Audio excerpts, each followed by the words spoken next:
Oh, for fuck's sake. All right, are we ready? Are we on? Oh, fuck, look at that. All right, good morning, everybody. It is just after 6 o'clock. This is live, and it is Friday, and it is light outside. Leigh-Ann, Mole, and I came in at the same time. She parked her car. I walked over to her and said, "Isn't it nice that it's light?" She went, "Yes." Feels like December time. It does, huh? Very feeling. good. How are you? Good. Oh, Yeah. Survived the week. no? Didn't survive so much yesterday. You know, sometimes you have a day. What happened? I just woke up nauseous. Oh. And then it kind of went away and then it came back and then I wasn't able to work. Then I kind of worked and then I took work calls. Did Trying it to be vertical and horizontal all day. Did it wear you down? It wore me down. I'm pretty tired today. Yeah, it can wear you down. That's what happens. All right, I don't see any lack of action in the comments section. Yes, everybody's back. Chairman of the comments section is Ruth, of course, Rebellious Ruth. She's in there, leading the charge. I also see Bitcoin Butt. Bitcoin Butt sent me a video this morning. Taylor Swift's new album's out. Everybody's very, very excited. Lots of differing opinions. Well, I'll save mine to the end, but there is a lot of noise about this album. Somebody I know and respect, well, I respected him until this week, said he watched that documentary on Taylor Swift, and he says what a genius she is, a marketing genius. She's a really smart person, according to him. And he's no longer your friend. Well, yeah, he's a Swiftie. And we were talking about Flex. It is true that James was a Swift. He was a Swiftie once. Yeah, he was. It's true though, James. He was a Swiftie. I know that's true. But he claims he isn't anymore. I don't know. I think once you're a Swiftie, you're always a Swiftie. Yeah, I mean, I posted a video where people said the new Taylor Swift album is like porridge and like all those beige foods. Yes. You know those ones? And then obviously some people were like, oh, haters gonna hate. I was like, I really don't care. I haven't listened to it. I haven't watched any of it. I'm just like, I know Taylor Swift she is a genius at getting really stupid, very impressionable, groupthink teenage girls excited. And beyond. And beyond, because the moms too. Yeah, because there are a lot of sad, Gareth, you're going to say so many people. Unimpressive women in the world who are like Taylor Swift's their hero because she seems like she's got her shit together. But they don't know whether they like this situation she's in now that she's getting married and you know, because they preferred her when she was like the slay queen single girl. Yeah, you're not allowed to grow up sometimes. And I mean, she's in her like mid-30s.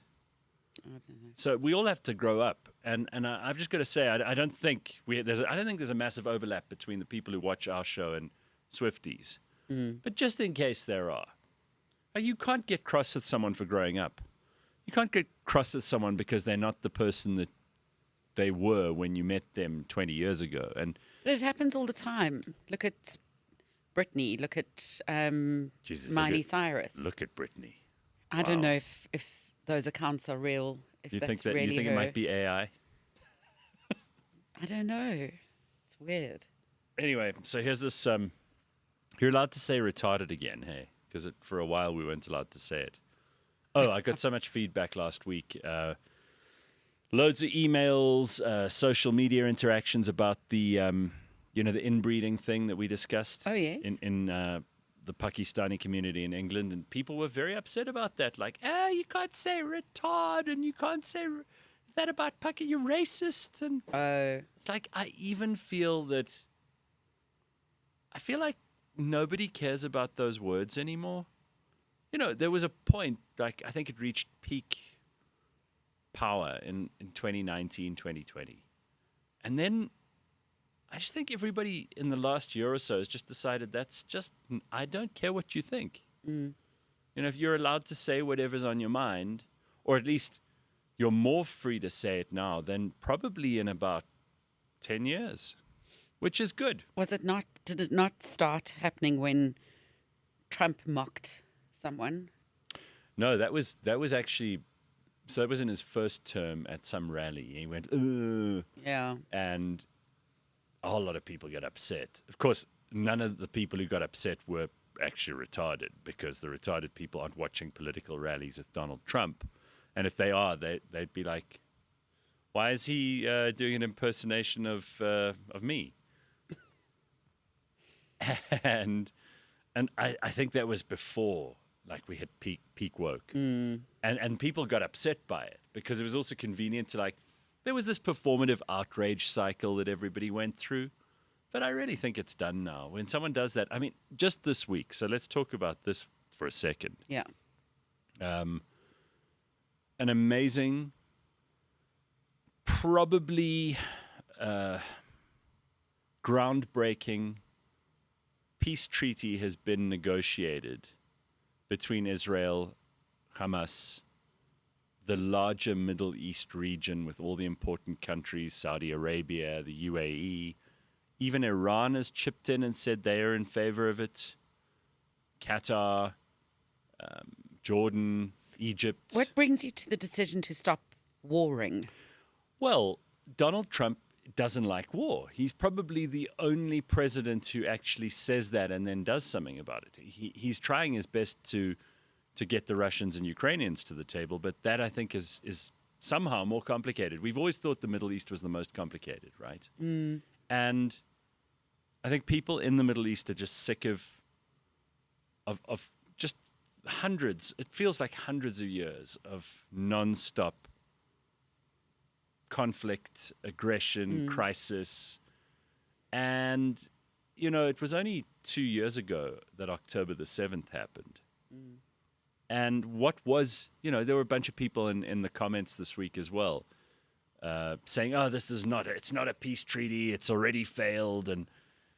But those are the same people who were like pro-Palestine and, you know, the genocide in Gaza needs to be stopped. And they're suddenly very quiet now. And if they're not quiet, then they're already hoping this peace treaty doesn't work. So what do you guys really want? If you're one of those people who was complaining about the genocide in Gaza, don't you want an end to the war? Because that's what Donald Trump has made happen. He deserves the Nobel Peace Prize for this. I can't think of anyone else alive right now who deserves the Nobel Peace Prize more. Can you? And I know people hate him, but can you? Oh, there's no one else really committing huge acts of creating peace, really. It's just him. And he has devoted an enormous amount of time and energy and effort. He did in his first term with the Abraham Accords. Now he's doing this. It could be a historic peace. And it needed to be a peace after Hamas was totally leveled, because they're a terrorist organization that has done nothing for the people of Gaza, except use them as human shields and targets for a relentless bombing campaign where Israel did everything in its power, like no military before, to try to limit civilian casualties, and had to wipe out Hamas. It was an existential threat to their country. But those people who were very vocal, including all these idiots who were arrested with Greta Thunberg on the flotilla, I saw Mandla Mandela and a lot of other people, who we had to pay for, by the way. They deny it, but we had to pay for them to fly back here to South Africa from Jordan, where they were expelled by the Israelis.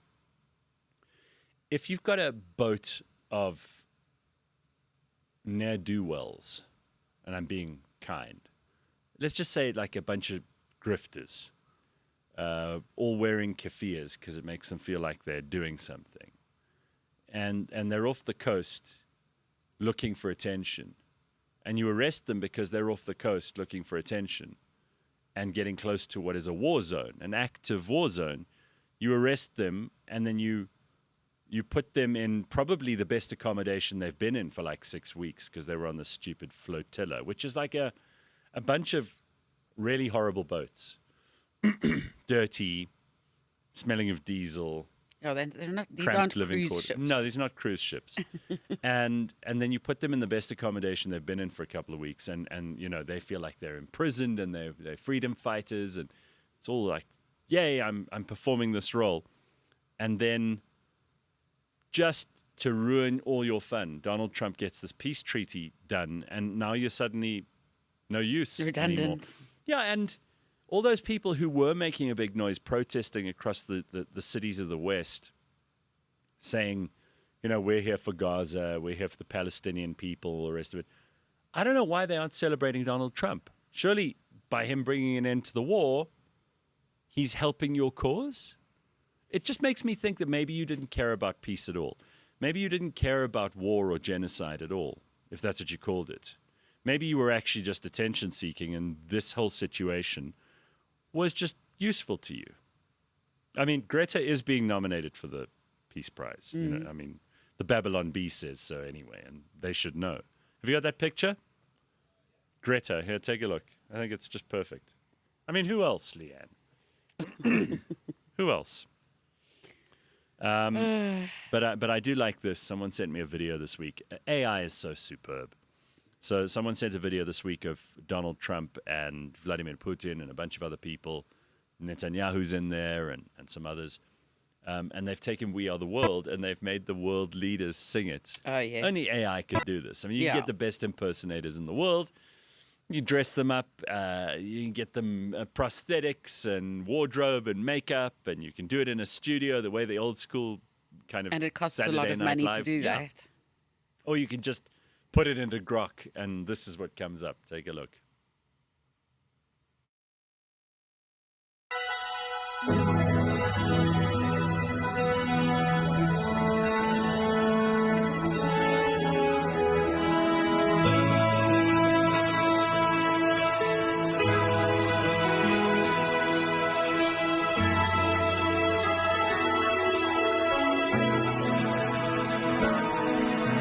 There comes a time when we heed a certain call, when the world must come together as one. But there are people dying. Oh, it's time to lend a hand to life, the greatest gift of all. We can go on pretending day by day that someone somewhere will soon make a change. We are all a part of God's great big family, and the truth, you know, love is all we need. We are the world, we are the children, we are the ones who make a brighter day, so let's start giving. There is a choice we making, we're saving our own lives. It's true, we make a better day, just you and me.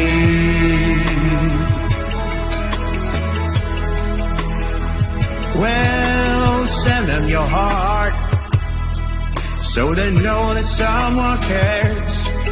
And the lives will be stronger and free,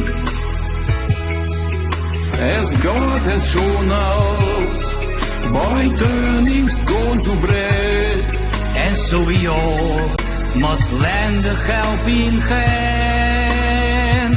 We are the world, we are the children, we are the ones who make a brighter day. So let's start giving. There's a choice we're making, we're saving our own lives. It's true, we make a better day, just you and me. When you're down and out and there seems no hope at all, but if you just believe, there's no way we can fall. Well, let's realize, oh, that a change can only come when we stand together as one. Yeah. We are the world. I don't haven't know. seen that. I think it was a mean move by whoever made that movie to put Javier Milei in from Argentina and make him all out of tune. He was the only one who was off key. Everyone else sang properly. But you know what? None of those gave me the ick. Just except Trump. for Trump. I don't know what it was. Yeah, you see, Ew. it's a relentless media campaign of probably 15 years that's been telling you he's the worst human being in the Oh, world. no. I could know nothing about that man. I could know nothing about him. You just find him absolutely off-putting. Yes. Okay. Ever since before he was president. Okay. Yeah. Did you never watch The Apprentice? Yes, I did. And you didn't he like gave him. me the ick then too. And I really didn't know who he was at that point. Well, do we have a show for you today? We've got Ryan popping in. Remember our old producer, Yes, Ryan? of course. He's been in Ireland. Yes. And he's back here for a friend of his wedding. He's going to MC. And so he's come back to resume his duties there. And he's going to pop in and join the show a little bit later on. Oryx Head says, genuine question here. Is this show now a recap of the past week? This show used to be on the cutting edge of news. Now you're refreshing old news. Well, Oryx Head, let's give you a moment to find another show to watch. But also, No, we're this only show's live. seeing each other once a week We're now. seeing each other once a week. By the way, the numbers are in, and we're doing much, much better now. It turns out scarcity is a commodity, right? Turns out that the less of these things you do, the more people will watch them. So thank you. Even the most lazy and shiftless of our audience, people like Oryx Head, for example, you can even manage like 3 hours a week. It was impossible. How did I expect anyone to do like 15 hours a week? It's a lot of their time. How did I expect myself to do it? What a stupid move. I was thinking this morning, driving in. I look forward to it now. It's great. Anyway, no, it is not a recap of a previous week. They could have added Zuma into that video, says Dumisani. Yeah, notice that they left Cyril out because he's completely uninteresting and unimportant in the world. That video is super old, more like a recap of the year. Well, I only saw it this week. So I haven't seen it before. unless you guys would like me to go through everything that we're going to do on the show with you the day before, Yeah, we can have an overview. we can have an approval process. Yes. Right. Okay. Very good. One thing we don't have this week, speaking of recaps, is we don't have any Sylvia for you. We don't have any of the psychic Sylvia, who I actually had a suspicion was such a powerful psychic in her time. She died in 2013, right? I have a suspicion she was such a powerful psychic that she has somehow, from the grave, been communicating through us to reestablish her name. Oh, so you think it was meant to be that you found her clips and then... We're being used as tools of the great psychic Sylvia Brown. Well, it's probably the only way that she's getting any coverage these days. I don't know that I think we're the only people who've spoken about her in ages. But yeah, there we go. So Sylvia Brown still around in 2025. No, she's dead. No. What happened? Drowned. Yeah, bus. All right. I look forward to Fridays, says Sharon. Okay, great. The only problem is 8 to 9 a.m. That's shower time at the gym. I always miss the last hour. Sad face, says Carl. Okay, well, you know what's nice is that the show's still there. It's online. You can listen to it and watch it anytime you like. And I think you've figured that out, Carl. I'm going to assume that you know that already. I mean, you're not an idiot. And then I do see Slippery Pickle saying Gareth looks like he's surpassing SABC ratings. So what you got to understand here, guys, is that there are people watching us live on YouTube. Then there are the people who watch it afterwards, which is much, much more than the people who join in live. I love the live people. That's why we love doing the show live. But there's actually a bigger audience afterwards who watch it when they want to, like Carl, for example, because he's too busy showering at the gym.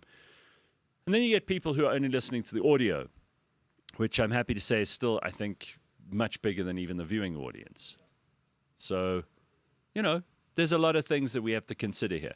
There's a lot of things, Leigh-Ann, to give you the ick. There's a lot of people, a lot of things, tremendous things, great things. It's historic. He was saying this week with his peace process thing in the Middle East. He's like, some people are saying it's going to be for 3,000 years. 3,000 years. 3,000 years. Some people. Yeah. Who were those people A lot and of how people. did they It's do always- their calculations? It's always a lot of people, and he never tells you who. A lot of people. Apparently, Sylvia predicted the coronavirus, says Melissa. Look, I mean, if you're a psychic, you need to predict at least one big outbreak because they're never going to It's stop. going to happen, yeah. Like, imagine the people in like 1300. There's a terrible pandemic coming. Oh, you must be a prophet. Speaking of prophets, and I do think this is funny, again, picking up from something, I don't want to upset Oryx's head, but it is something we discussed last week, is the psychic. No, sorry, not psychic, prophet. Yes. What do they call these people? You know, these guys who start up their own church and, you know, the doom and the eating the grass and and there are a lot of credulous fools out there who want to join these churches because then they feel like they've got a direct line to God and they're with the cool, interesting pastor of the week or whatever. And there was this guy, Pastor Joshua Mhlakela. He's the one who predicted the rapture. Do you remember we spoke about this? Talking about virility, gee, that went far and wide. Yeah, so it went all over the world. There were Americans who quit their jobs, Sold their cars, spent all their money, didn't pitch for exams. There were a lot of people who went, oh, okay, well, it must be true. A lot of people. A lot of people. So Pastor Joshua Mhlakela now says the rapture was miscalculated. Oh. Yeah, due to using the wrong calendar. He says he was using, there he is, that's the guy. I mean, how can you not know that that's a charlatan? I wouldn't buy it. That looks like the guy. There was a guy who came up to me in the parking lot the other day. I was going to go do my grocery shopping. A guy came up to me in the parking lot, just dressed exactly like that. It might even have been him, for all I know. He's like, oh, can I get your number? I've got this business idea I want to pitch to you. I was like, no. No, I don't want to talk to you. So if I can do that in a parking lot, I have to ask what's wrong with the people who go to his church? Anyway, this pastor Mhlakela, pull him back on the screen. You've got to see his face while I tell you this. He says, God revealed to him in a dream that he'd be a vessel for the final message, but he overlooked that Jesus followed the Julian calendar, not the Gregorian one used today, adding the 13-day difference. Mhlakela insists the rapture will actually occur this week, once again urging people to believe his prophecy. So it didn't work the first week. It's going to work this week. He wants you to know this time this is not a dress rehearsal. And then I wonder what he's going to say next. Like, does he... And the thing is he can just carry on lying, or people will forget about this and he's never ruined his life because they'll forget. Well, it's like so many other really terrible ideas and terrible people in the world is they're not... You cannot falsify what they're saying because what they're saying cannot be proven right or wrong. Until the date passes. And then the date passes. And really what we should do is we should gather up people who've made false predictions. And again, this refers to, Sylvia was never wrong. No, she was always on right. the money. But we should gather up all these people who talk a lot of shit and prophesize things that never occur. And we've got to lock them in a mental facility. And I'm being kind because actually what we should do is what they did in the medieval era. You tie them to the big stone. Well, they'd be witches, wouldn't they? Yeah, you tie them to the stone in the center of the village. You say, you told us that the rapture was coming. It hasn't happened. There has to be some consequence. It's accountability that we're talking about here. It could make a village really angry. And here we're talking about the whole world. I think that there's got to be a cost. Just as you would get the credit if it was true. Nostradamus is a famous name today because he got a lot of things right. Yeah, but he's dead. He's dead. He's dead. But if you get it wrong, there's got to be a consequence. So I'd like to hear if you have any ideas of what those consequences should be. Yeah, it has to be something clever that's done. Yes, agreed. Like they have to watch a clock for the rest of their lives or something. Listen. And that's all they're allowed to do. Wow. It could be a horrible punishment, actually. That's a pretty insane, sick, twisted thing. I'm getting ready to watch Monster, the series. Gareth, do you think Trump will get the Nobel Prize, says Ruth? Absolutely not. They hate him. I mean, they basically gave Barack Obama the Nobel Prize just for being elected president. And remember, he'd been president for like 3 months, and they said, oh, we can't wait to give you a Nobel Prize. And they did. And they've given lots of people Nobel Prizes recently for doing a whole lot less. So I don't think it will happen, but it should. Cyril can't do anything, including singing, says Vyasan. That's why he wasn't in that video. Yes, absolutely.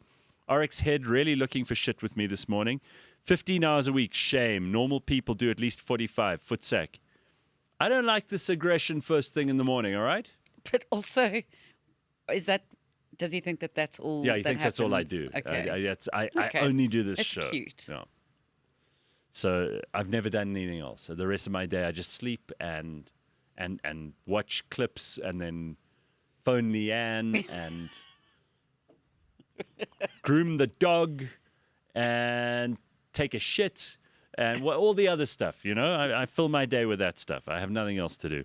I have a full morning listening to the show. I have to drop the damn kids every alternate week. See, people have shit to do. Don't complain too much, though, Vyasan, because otherwise Oryx's head will be all over you for what you're doing with your time. Don't do the same thing that you did last week. Yeah, exactly. Super Juju says he can bring back the Rapture this weekend. No rugby, so we won't miss out on anything. True. Yeah, I mean, that's not a bad idea. Slippery Pickle says, I only make predictions in Nostradamus code.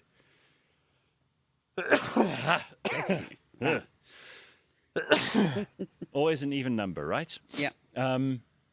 Judas says, is it just me or does anyone else read Donald Trump's X posts hearing his voice in your head? Yeah, absolutely. Yeah, I do too. And Yeah. I can't tell whether it's upsetting or reassuring.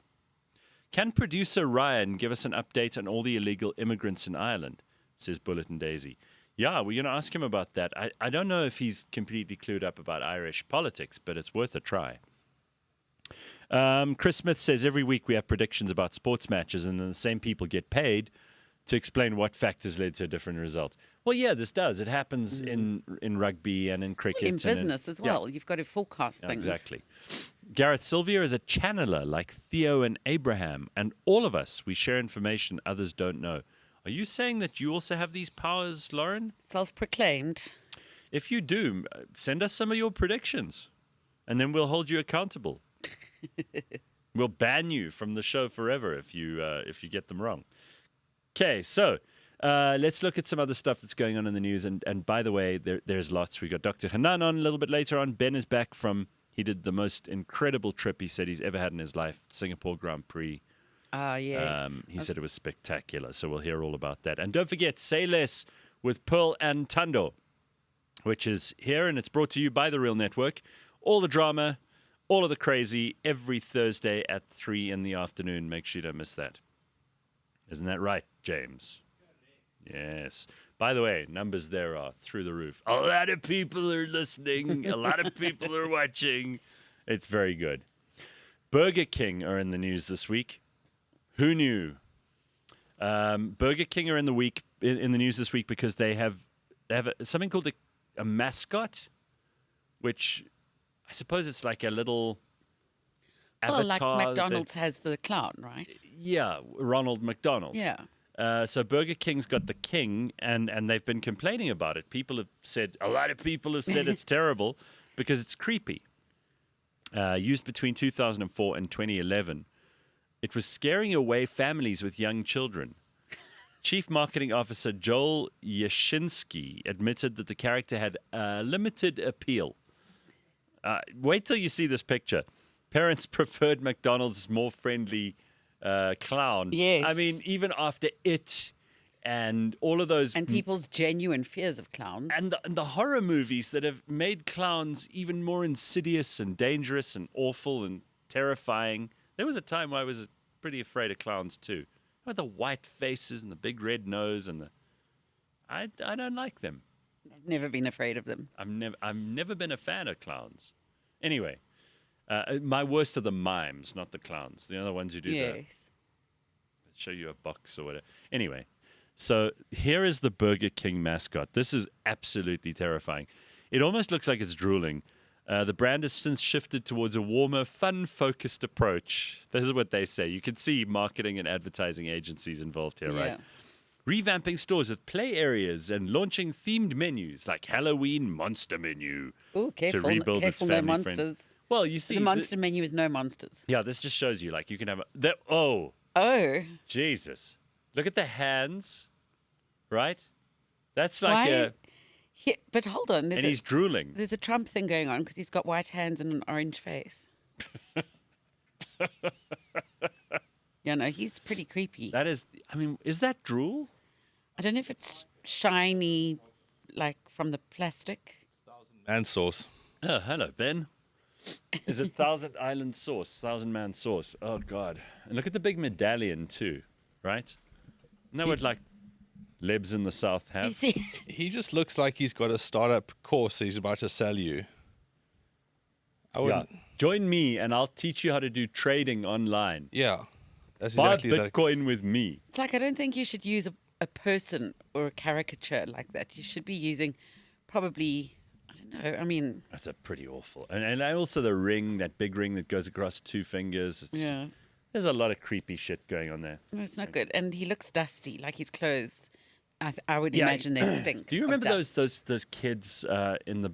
There was a girl with yellow hair in a blue dress for cerebral palsy that they used to have at the. Yes, a little statue. Yeah, and they'd chain it to. Oh, yeah. You remember that Of chick? course. Did you ever see She'd that? always, I her mean, paint was always chipping. Yeah, very badly She painted. had like black school shoes and there was a on box that you could put coins in, into her head or whatever. or in a. I can't I remember. think she held the box. She held the box. That's It was right. like in a one good arm, and the other arm was like. Yeah, she had the cerebral palsy, and it was to raise money for the people with CP. See if you can find a There was picture of her, that, but James. wasn't there a dog as well? There were think there it were a was- whole lot. I mean, like, if you wanted icons of your 80s childhood, it was that thing. Yeah. I always thought. Every pick and pay had it.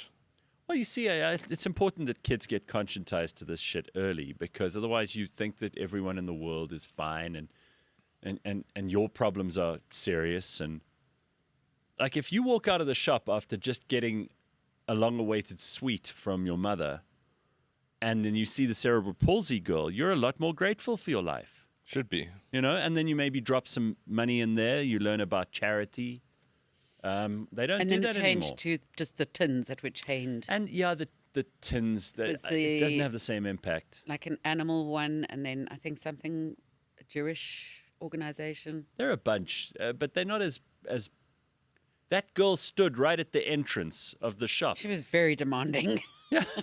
Yeah, it was the saddest figure I've ever Oh. seen. I remember as a child, Yes. you would see some forlorn kids at school.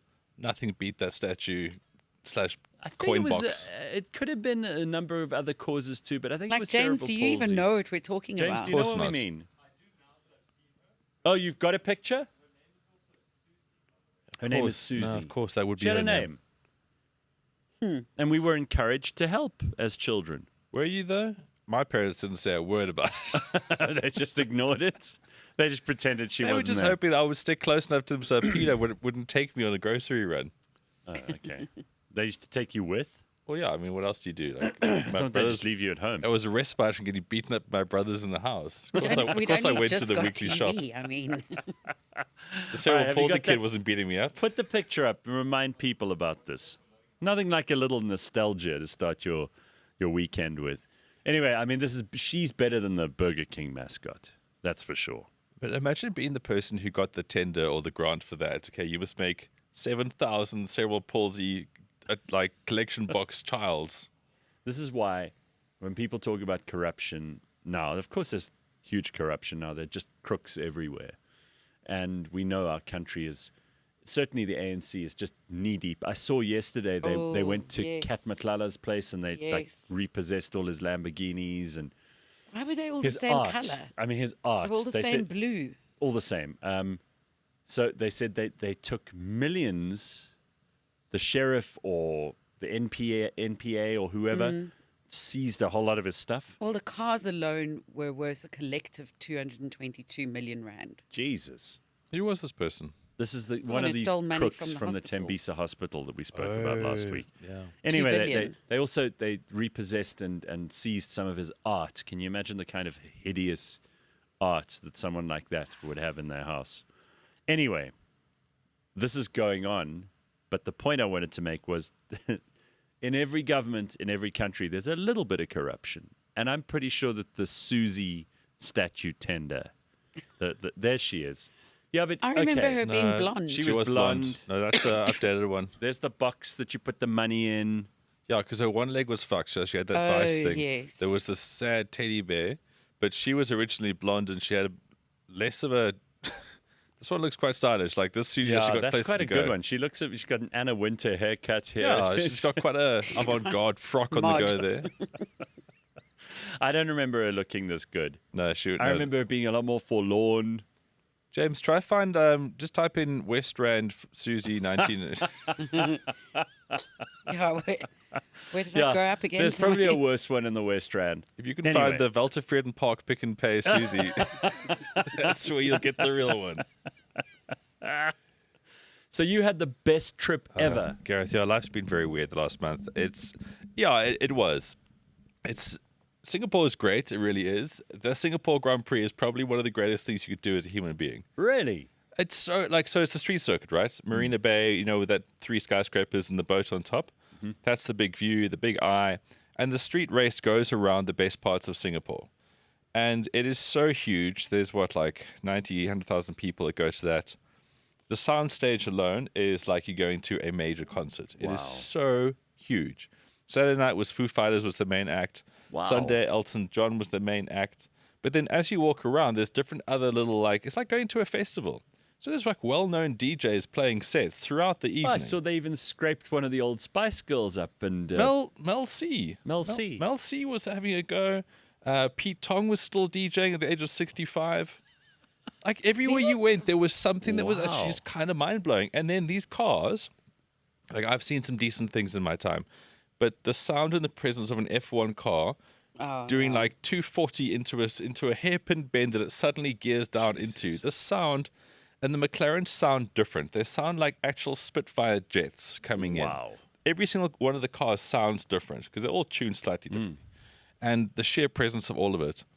It was just, and because it's at night and it's like that humid tropical climate, it's like your senses are extra invigorated. It's not like you go to Silverstone and you in a line for a pie and there's some guy talking about his football team and the weather's shit. No, this is like a different People are sort of- day drunk. Yeah, here they weren't so messy drunk because you sweat it out all the time, right? But it was just so incredible. So if you really wanted to be an F1 nerd, great. You got all day. Go earlier, and then you watch the GT3 Porsche going around. I think earlier than that, the women might have had a go as well. But it was just absolutely phenomenal. I can imagine it being It so was- well done. Leigh-Ann, it's Sure. it's hard to. It's a bit bittersweet. Like we'll never be able to have things like that close to us. We have to This get is a why Grand we Prix. can't have nice things, Ben. Yeah, but I've come to realize that there's nice things and then there's really, really nice things. So we can have nice things, but they don't stack up to this. But we have to get an F1 in this country. All the commies will say, but it costs so-and-so billions. It's like, shut up. You need one of these things in your city. Please, I mean, it sounds like Kat Matlala could have paid for that with just selling his cars. Exactly. We've And pissed he so stole much. that money already, so... We've pissed so much money against the wall in this country. We've got to focus on real things. And real things are Formula Ones. Bernie Yeah. Eccleston and all those guys back in the day, they've created something absolutely beautiful.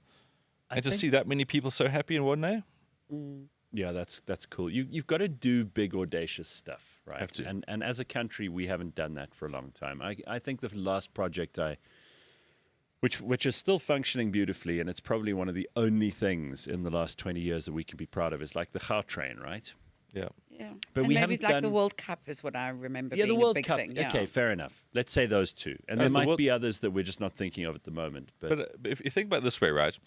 Singapore started as a financial hub, basically well, reclaimed it a started swamp. off as a little fishing village. Nothing. And yeah, they really had absolutely zero going for them. But they've got to keep working on stuff. They've got to keep working on stuff. They've got to keep building stuff. And that's the thing with this Formula One, is that it gives them an identity that the world actually gives a shit about. Yeah. So we've done nothing other than steal and besmirch whatever name we had. That's what we're known for. So the world doesn't give a toss about us. If you say to someone like, I'm from South Africa right now, in the past they maybe would have said, I'm a diva, this, whatever. Rugby, whatever. No, they just like I met this girl while watching Elton John. And she was asking me a question, and she said, "Where are you from?" I said, "Hey, I'm from South Africa." And she's like, "Oh, is it safe to walk outside there?" That was the first thing she asked me. Wow. I thought, That was the end of your fuck date. this place has become a toilet, huh? I mean, Yeah. if this is like a key point, Yeah. I mean, it didn't look like I had just been stabbed. I didn't have a black eye. I didn't walk like Susie. But that girl's first question to me was, "Can you go outside there? Is it safe?" That's not the Maybe PR she was we thinking want. from her point of view, worst nightmare. But so we've got to do big events, guys. We've got to actually just stop fucking around now. Yeah. And a Formula One is the start. Sports, anything that can actually help this country. Anything that actually people give a fuck about when it comes to SA. Some feedback for you, Ben. First of all, there's Audrey who says, I loved the clip of Ben singing Tiny Dancer Guys, when one of the Elton John's was up on stage singing. like Sir Elton John's. Elton John has great songs, okay? And at the age of 78, whatever the fuck it is, again, Leigh-Ann, like you stand there and it's like, oh my gosh, this is actually happening. One of the greatest musicians of all time. Yeah, he is. All time. Yeah, absolutely. He's up there and he's just 2 hours here. It is 30 degrees and humid. And he's wearing a suit, probably. Of course, he's wearing a suit. A suit? But it was so great that he's belting out these tracks, and it's like, this is like the greatest things to karaoke in your whole life. You've got 40,000 people around you. You've got the skyline of Singapore ahead. Oh, I can understand why people actually live in Singapore just for that week. Yeah. Just so you can go to that week. It's that good. It really is.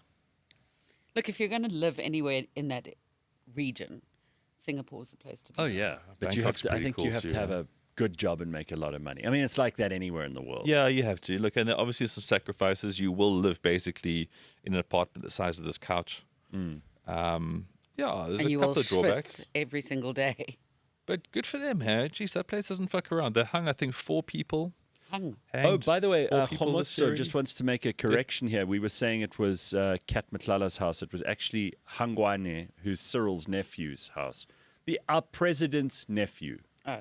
is the one whose house they correct. Sorry. I'm sorry, I couldn't remember which corrupt person Yeah, were. we kind of lose track raiding. of who's corrupt. And by the way, this was the week for the ANC to like relaunch the economy.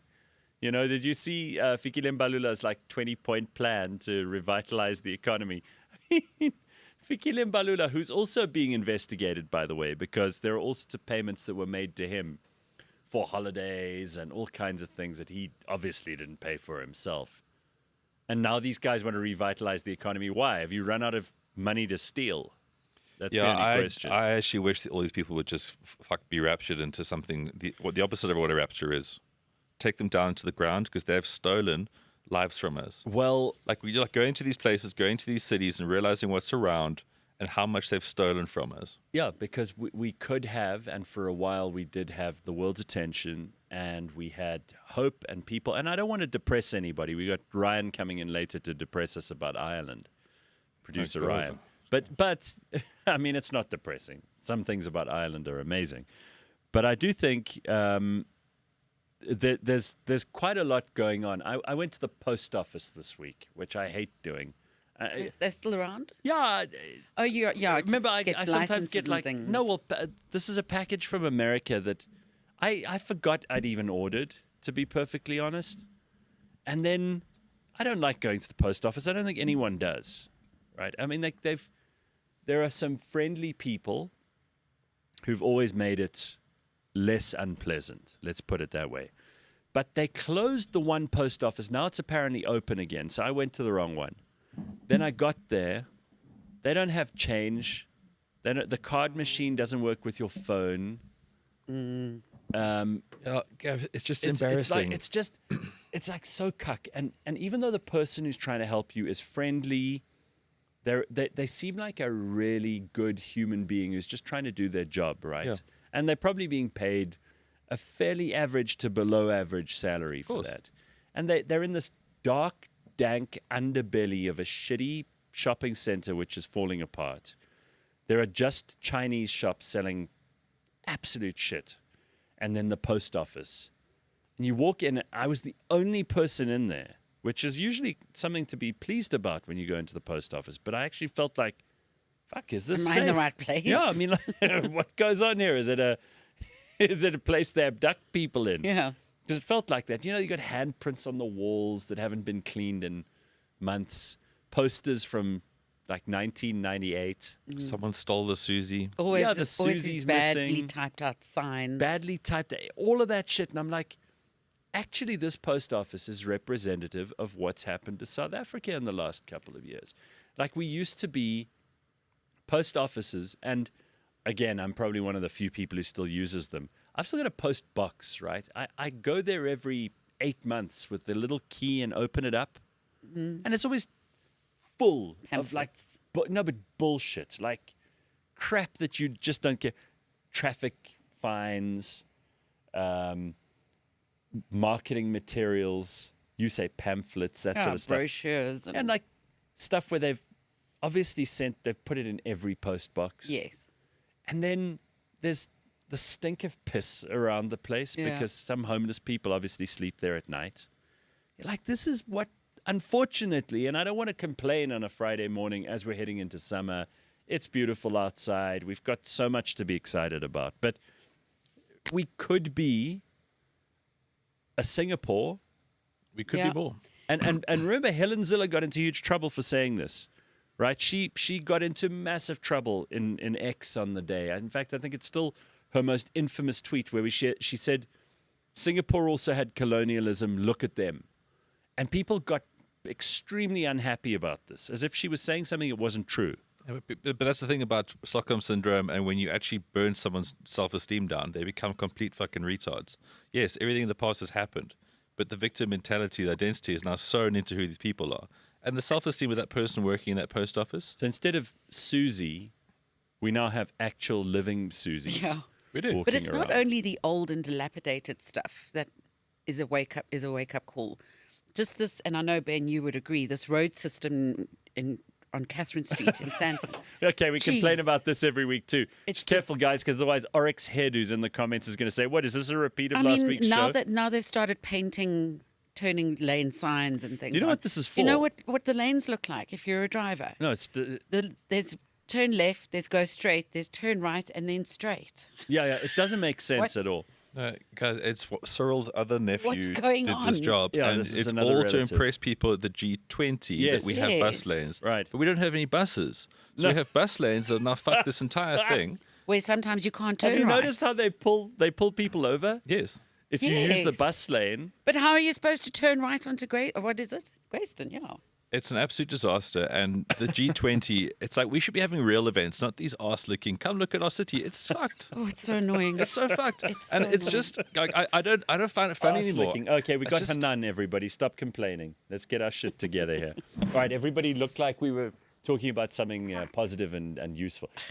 So, yeah, I think that's an excellent idea. that's the way Leigh-Ann. forward. You know- And I believe that that's the way for us to really boost the economy and make Onwards an enormous difference. and upwards. Invigoration in Correct. every sense. Yes. Thank you for that. All right, over to Dr. Hanan. Hey, Doc, we didn't know you were there. How's it? Great. We're all fine. That's great. That's great. What a start. That's great. Did we did we convince you we were being positive, productive citizens for a second there? Definitely. 100%. Okay, good. That's all I needed to hear. So Dr. Hanan, of course, for those people who don't know, he is a renowned psychologist, and he gets very embarrassed when I say this, but he's also the head of the Anxiety and Trauma Clinic in Johannesburg, and he's going to tell us why it's going to be okay. The weekend is upon us, which is always a better feeling than the rest of the week. Summer's here, but apparently, Doc, I don't know if this is true. I saw this the other day. The day most people die or commit suicide is the shortest day of the year. So in the Northern Hemisphere, it's just before Christmas. In the Southern Hemisphere, it's in the middle of June. And apparently it has to do with sunlight. So I don't know whether you're a fan of the literature that says that, you know, sunlight helps with depression. Being out in the sun is good for you. The vitamin D, the endorphins, all of that stuff. Or whether you think there's more to it. But I did find that interesting because the only overwhelming evidence that we have of the possible reasons that people might die more or commit suicide more on day X or day Y seems to be around sunlight. Is there any truth to that? Yeah, there is extensive research to getting sunlight, vitamin D, and your mood. There is a disorder called SAD, seasonal affective disorder, and depression, anxiety, mental ill health is heavily linked to the seasons and obviously to the weather and sunlight for sure. Did they have to call it sad?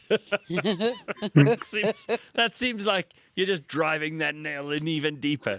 All right, so here's a topic that we've got today from somebody. Somebody emailed us and said, there's a counter trend to burnout and hustle culture where people, especially Gen Z and millennials, are valuing simple, boring, consistent actions to create mental wellness, sometimes called radical stability. You know, with all due respect and love to the millennials and Gen Zs, You guys haven't come up with anything new.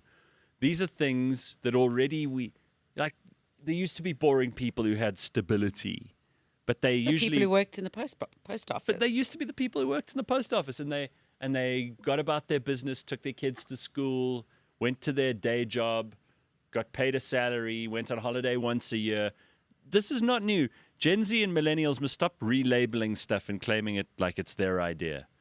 But is this a thing? Is it a thing for people to, instead of telling you how busy they are and how they burnt out and work is crazy, they're actually saying, no, everything's fine. It's perfectly stable. It's nice and boring the way I like it.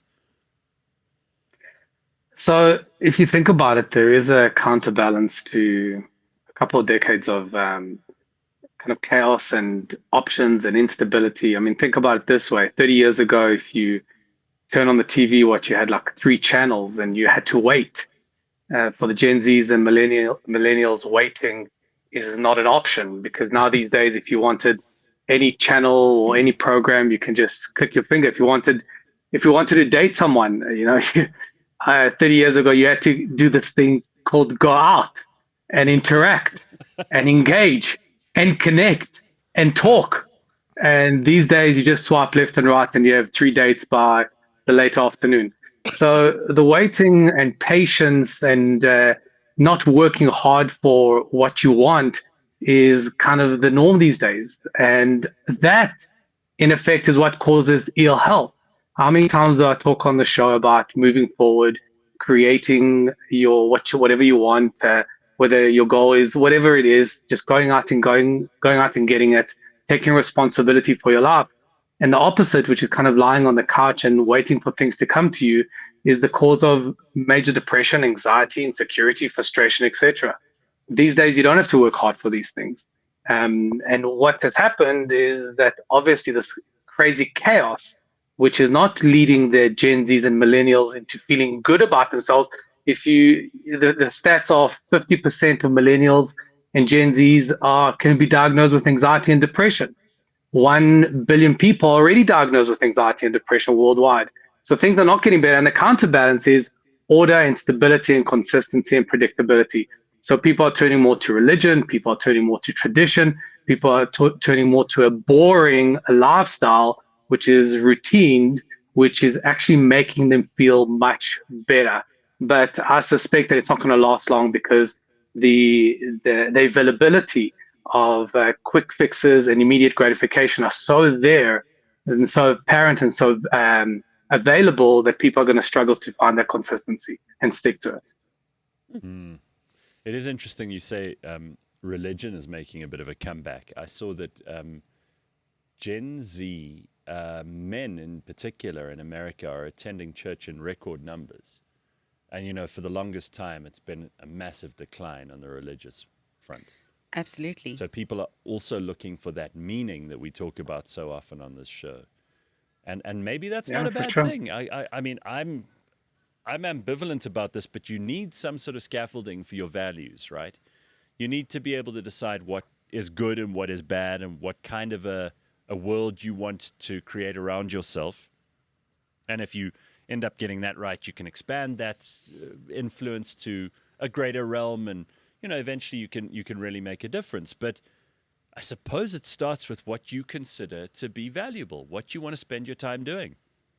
And most people have just decided, like consumerism, having things, buying stuff, and but also like the kind of getting person likes is just not enough, right? But like also the kind of person you actually want to become. At some stage, you want to become something better than who you are, not just some glutton for endorphins, that kind of crap. Yeah, what do you think of that, Yeah. Doc? So interestingly, a patient of mine this week shared a story with me. Have you ever heard of the 2 wolves parable? No. Anyway, so this elderly wise man gets asked by his grandson, "Are men good or bad?" And he tells the story of the 2 wolves. And this wise man says, "We all have 2 wolves inside of us." Oh, yeah. The one, have you heard of it? So it's like the one that's always jealous, the one that gravitates towards immediate gratification, the one that's violent, the one that wants to win at all costs, the one that doesn't care about other people and the community around them. It's about me, me, me, me, me.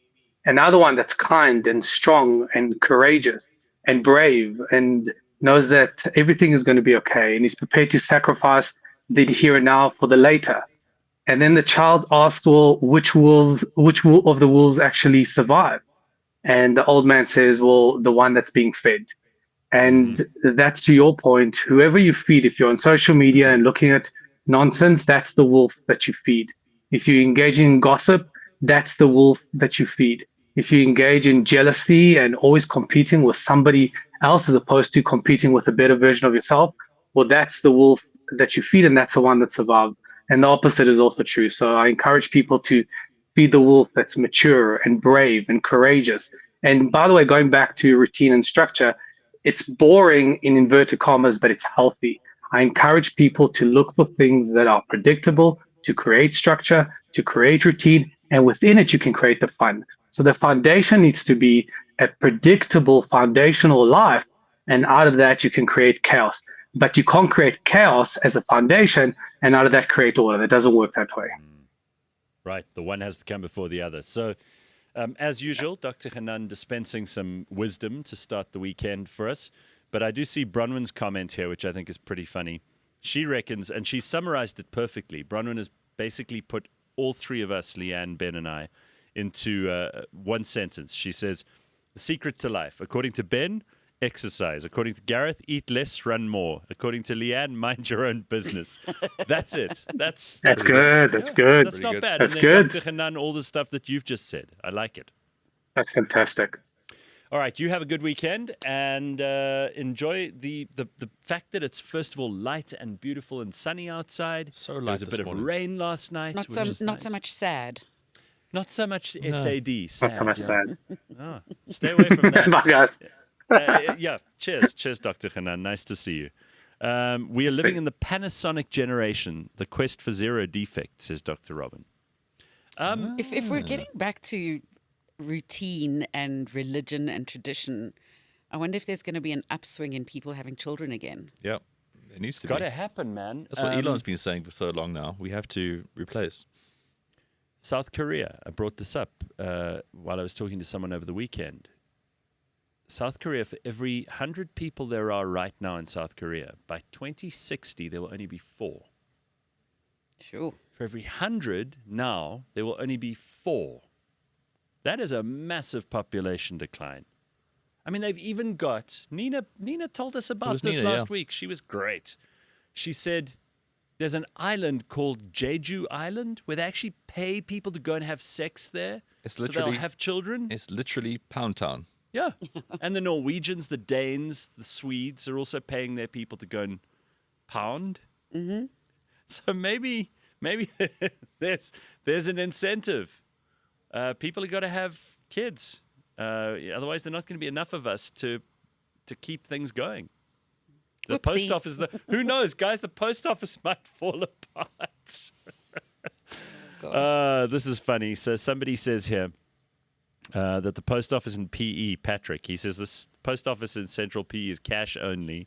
The card machine is fucked. And it's a massive building, derelict. People hanging their washing out of the other windows, all that sort of shit. Yeah. It's always So, a strange smell. Now like that Hanan's gone, we can go back to complaining. Yeah. Fuck, things are awful. Well, I did see this story, which contributes to the conversation we're already having. But the deputy finance minister, this is someone who's in government, right, has warned South Africa's major cities, except for Cape Town, are in a death spiral. Again, just to add to your positive stuff for the morning. Apparently, we're overspending on salaries while neglecting infrastructure. He said bloated wage bills and poor management have led to worsening services like water and electricity. But hold on, he said we are overpaying salaries Yeah. and leading to crumbling infrastructure. Yes. That's corruption. Yes, because we're paying a bunch of people. There are municipal managers who clearly don't do their job. I mean, listen, I would like first and foremost for us to just tidy up around ourselves. That would be the first step.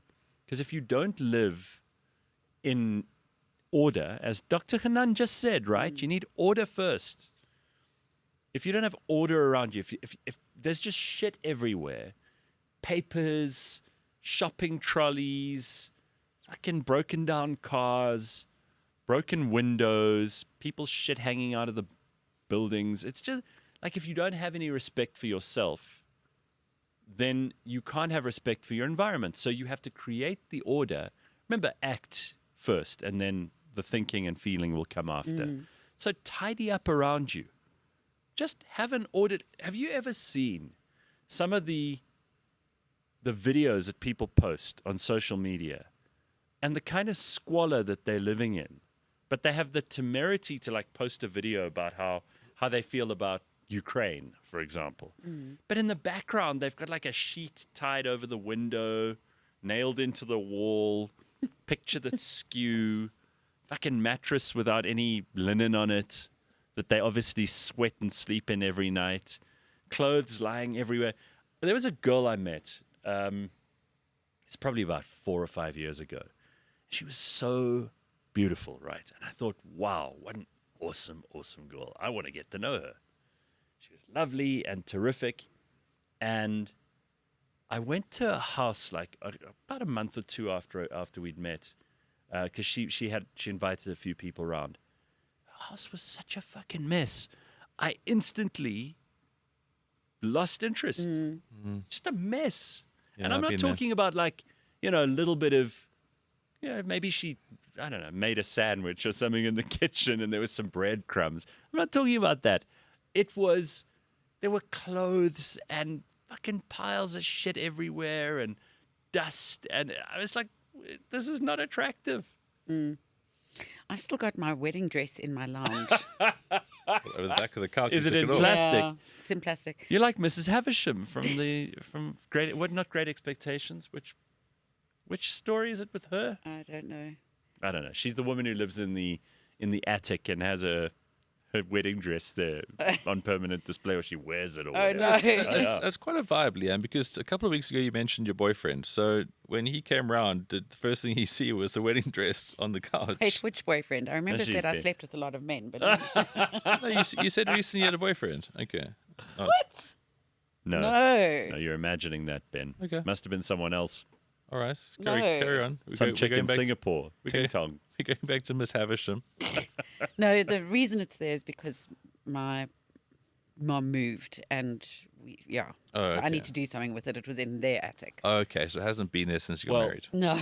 If you're not in a relationship, there's an Australian grandma. I think she's of Italian ancestry, but she has some words for you. And there are a couple of words here that haven't been used in a long time. We talked about the word retarded earlier, how that's back. Well, here's a word you haven't heard for a long time, thanks to this nonna from Australia who's actually Italian. To your boyfriend? Who? You. I don't want to talk with no one. Oh, I'm not a bloody dead lady, you were going to say you're not a bitch. not a bitch. You're not a bitch? No, never. All right. Hey, listen, Never. you said to me before, right? How come I don't have a girlfriend? I'm not a what? You're a poofter. I'm not a poofter. Just because I don't have a girlfriend doesn't mean I'm a poofter. No, but it's not good. To not have a girlfriend, Yeah. it doesn't matter. You have a When nice you girl. when you die, I'll bring all the bitches home. I kill you How are you going to kill me? You're because dead. I am dead, and I come in with the teeth out, and I Like a vampire. yeah, And and you- I kill you. Okay. Piss off now. Fuck off. Who you on the phone to, your boyfriend? All right. I think if Leigh-Ann did have kids, she'd be that kind of grandma. Oh, Piss off, 100%. fuck off. Yeah, piss off now. Are you a poofter? But Australians used to be like the toughest white people in the world because they'd traveled the furthest. Top 3, yeah. I think they were the toughest, and not anymore. But I mean, that grandma is like a relic of those bygone days. It was Rhodesians, South Africans, Australians. Yeah, I think that's about it. That's pretty much your podium right there if you want to go tough There we go. white. Yeah, tough white. Okay, so let's talk about a couple of things that are also happening in the news. Apparently, Elon, he's been very busy. Elon's Starlink satellites are falling to Earth at an alarming rate. This is what they're saying in the news. And there's a new Tesla phone apparently, that's on the way. Well, they're talking about it. It's all very concept stagey right now. And it's very blue sky-ish, but I think it obviously could work. Because, Starlink, so he's got internet. And Right. if you just have a receptor to that, you can get internet anywhere. Right. So changing the model of how we use cell phones forever. So we have our suppliers, like I have Vodacom, who I fight with all the time. You have whoever. But now what he's saying is just buy this phone for however many dollars, and you never need a supplier because you just connect to my satellites. Which are falling out of the sky. Well, that's probably a preemptive PR smear on his It upon may him. be. It This depends who is- it's falling on. I mean, there's some people in the Apparently, world. there are pieces that are being found, and so far they say it's just lucky that they haven't hit anyone. I mean, a couple of people I'd like to see a massive Because he's got out of satellite fall on. 12,000 working satellites. Yeah. He's got 8,500. Wow. It's a lot of coverage. They've got a lifespan of around 5 years. They're supposed to be burning up in the atmosphere, but apparently his are falling a bit. And there are pieces being found in random areas, and it's See, just this is why a miracle that no one's been hit. This is why I still use a landline and Santaco are my service provider. You know, the taxi association. Yeah. This would be pretty cool, though, if you're like an oak in, I don't know, Vosloorus, and you've got like a LARPer, Yeah. and you've got a piece of like Starlink satellite you can put next to your optic. You could put that there on the shelf next to the empty bottle of bells. Pretty rad. At the bar, Yeah, under, but I mean, the, under the in laughter. theory, okay, so let's just say Elon's network doesn't fall from the sky. And he's got Starlink and it works, right? Because we all talk about that. So now, if these phones are now connected to it, you never have to do anything other than spend money once off, and then you keep going with it. Yeah, because you don't have fees, subscriptions, renewals and and trying to how sell would you more power every it? 2 years. Because I'm not breaking it down, but obviously there's some places where electricity is in short supply, like I don't know, South Africa. Well, it's a phone. You got to have to charge a phone. Okay, but it's not going to be solar powered. Well, it is, but that's only going to allow for a certain amount of emergency stuff, basically. If you want to get a proper charge on, and you're living in a sad place with the sun, of course, as we Sad. spoke about, then you'll have to have a charge point. Right. But it just makes a lot of sense. Like, for example, in my last few trips, I have a eSIM. Oh yeah. So it's great. I've got this app with this company. I buy a SIM. As I get to the other side, I've got connection. Right. But of course, with this thing, you never have to worry about that because as long as you're outside, you're on the network. So you can go anywhere. It doesn't know from borders. Absolutely anywhere. So will the phone come to fruition one day? I think the horrible truth about this is if Elon can make this, so many people are going to lose billions. So now, this is the way of the world, obviously. The assassination attempts are going to ratchet up. Yes, for sure. Because if he does this, we wouldn't need Vodacom. We wouldn't probably need Apple as much as we do. No. We don't need so many people fall out of the funnel of the economy suddenly if this happens. So even if it does come to a position, I don't think he'll make it because he'll be killed. Well, there's a comment here from somebody about how he's trying to go after the woke Netflix, which we've got to talk about too, because these are also related subjects. Netflix is getting a lot of heat because they're basically trying to woke wash the brains. They're crowbarring What, through their programming. Yeah, they're crowbarring in a whole lot of left-wing woke bullshit. You know, lots of trannies. They're trannies being squeezed into spaces it's like they kids weren't. programs, though. Yeah, kids programs. It's levels. I mean, like, what do 6-year-olds need to know about like transgender people? They don't.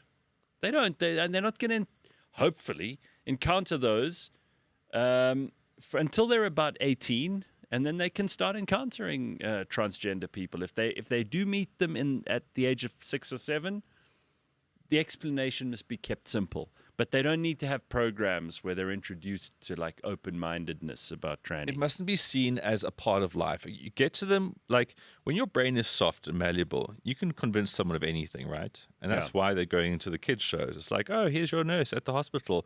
They're transgender. So like you've gone in there with a broken arm, right? Right. But now that it's not about getting fixed, you must now understand the person who's dealing with you. Like, screw that. It's absolute bullshit. You have fundamentals. You know, we just spoke about now with the fundamentals with Dr. Hanan. Now, if Netflix is trying to come in the mix here and trying to teach you these things as something you must know as a young age, it's going to be seep into your brain. Yeah. So now you but grow there up aren't with this people nonsense. who are just watching Netflix growing up. No, Yeah, no, but Leigh-Ann, but it's a children's trigger point. programming. Okay, so look, I don't really have an emotional investment in this at all. I just remember, and we can be nostalgic again for a couple of seconds, but kids' programs when I was a kid, they even had a part of the show which was like the moral of the story is, and this is what it is to be a good person, and this is how you make society better. You know, like Objective truth. follow the rules at the stop street, Yeah. or Oh, I don't be know. nice to old I don't know people. so much. Don't you remember that We stuff? had some scary programming, Like what? like wolves eating animals and grannies, and Oh, nature. you're talking about Little Red Riding like Hood. pedophiles taking children into their cottages and They do that. eating them. And They do that though, the pedos. What's with the eating with you? well, I don't know if Cannibalism wasn't part of my upbringing. We weren't really worried about cannibalism in my house. or like burning them, hurting them. Were you even watching Vili Vali? Because I'm pretty sure no That's one just could Hansel and Gretel. Leigh-Ann. That is Hansel and Gretel. Burn? Yes. What's wrong? Think about what about the big bad wolf that ate the grandmother? I thought I was traumatized when I was raised with Struwwelpeter, but our stories were fucked growing up. I don't think they were more fucked than some of the shit that kids are watching now. I don't know so much. Again, cousin surgeon builds bums for babies that are born without bums. Yes. Builds, you know, if they need penises or a penis taken away because they've been born intersex. She makes a big living off of that every single day. She's busy fiddling with genitalia because there are children being born every day that are intersex. People, yeah, sure, but they're a tiny minority of people. Tiny minority. Put a roof over her head. That's how many there are, and that's in Joburg alone. That's because Okay. she's a highly skilled person. Here is the most important transgender story of the week. Okay, really it is, because poor Brooke Shields is having a very hard time at the moment. Here's a picture of her and Caitlyn Jenner, and she says, "I am sick." She says, "I'm sick." There's Caitlyn Jenner, right? the left. Show Brooke Shields. No, it's not both. Oh Jesus, that is Brooke Shields. I just did it. I didn't realize the one on the left Brooke was Shields. Yeah, she's on the left. Guys, I thought that was Caitlyn as well. I thought there's another picture. Sure, they do look very Lord, similar. That's so unfortunate. Oh, it's Caitlyn Jenner looks a little better in that picture. But Shame. So Brooke why are you Shields. saying Brooke Shields looks terrible? Okay, no, she doesn't look It looks terrible. terrible. She just looks like Like Caitlyn. Yeah. They So look very here's similar. the thing. But I that- mean, Brooke Shields was Brooke Shields before Caitlyn was Caitlyn. Sure, but the problem is Who Brooke wore better? Shields walks around now, and obviously, you know, it's not the 80s. She's not as famous as she used to be. And people think. And people go, "Oh my God, it's Oh. Caitlyn Jenner," and she's getting sick of it. So she's posted a big disclaimer, basically, online saying, I'm not Caitlyn Jenner." Wow. And I just did. I promise you that was by mistake. I honestly Did you didn't see recognize it. that Dolly Parton had to give a statement on her own TikTok About? account? Because there was AI going around of her on her deathbed Oh, with that other country singer Reba Reba McEntire. at her bedside. Oh God. And people were saying she's dying. And so Dolly Parton, if you go on her TikTok now, she's sitting in a studio like this. She was obviously busy filming. Yeah. And yeah, she's just like, "Hey, everybody, I'm very well. I'm alive. Yeah, I had some medical conditions way back when my husband was sick and I wasn't taking care of myself. We're sorting that all out. Look at me. I'm the picture of health." Okay, good. But she that's said what if- this if AI Reba stuff A was- world is now. without Dolly is a worse world. Yeah, exactly. She's But that's like, what if Reba this- was going to visit me, she would have visited me before I was in Right. my dying days. But that's what this AI thing has got to now. We are so fucked in so many ways. I watched this Casey Neistat video yesterday. Yeah. And he put it quite succinctly, is that you go into that SORA app, whatever it Sora, is. yeah. And people are now just dedicating their lives watching this crap. But as we know, a lot of people are very stupid, or our parents' generation are very gullible. And that stuff is now seeping out there. Like you could have someone on their deathbed, or someone's just created a crazy bit of hate speech, or just hate crimes. Yeah. And they watch this and they go, "Oh my gosh, that's that person," and that person's now smeared forever. Well, It's look what going to get better, AI, and we're going to be more and more fooled to the point where we're not going to believe anything that's on our phones, and then will we be scrolling and watching shit AI the whole time? Well, we maybe- might not. Maybe maybe we'll go we'll- back to speaking to people. Maybe we'll actually meet people in real life and Well, that's have, what have that's what actual I conversations. that's what I really hope for. But again, in this video, it's like, is it getting to the point where you can then just tell Netflix, I want this show, and then the AI will make it happen? So you get like, obviously Purvis will turn it straight into porn. Like, Yeah, of course. So it'll be like Saving Private Ryan, cast of Baywatch naked, go. Yeah. And then maybe that'll be the next thing. So ultimately, people who are obsessed with staring at stuff and don't go out and see people, they'll be worse off. I don't want to live in that world where you can see Baywatch Saving Ryan. Well, Private Ryan. James managed to make a video of me down in the mines, apparently. This is the yeah. first I've seen of it. So Yeah. you get to see it Because you like come I from did. a long string of miners. Yes, a of course. history of Yes, yeah. mining. Yes, mining is very big, yeah. Let's take a look.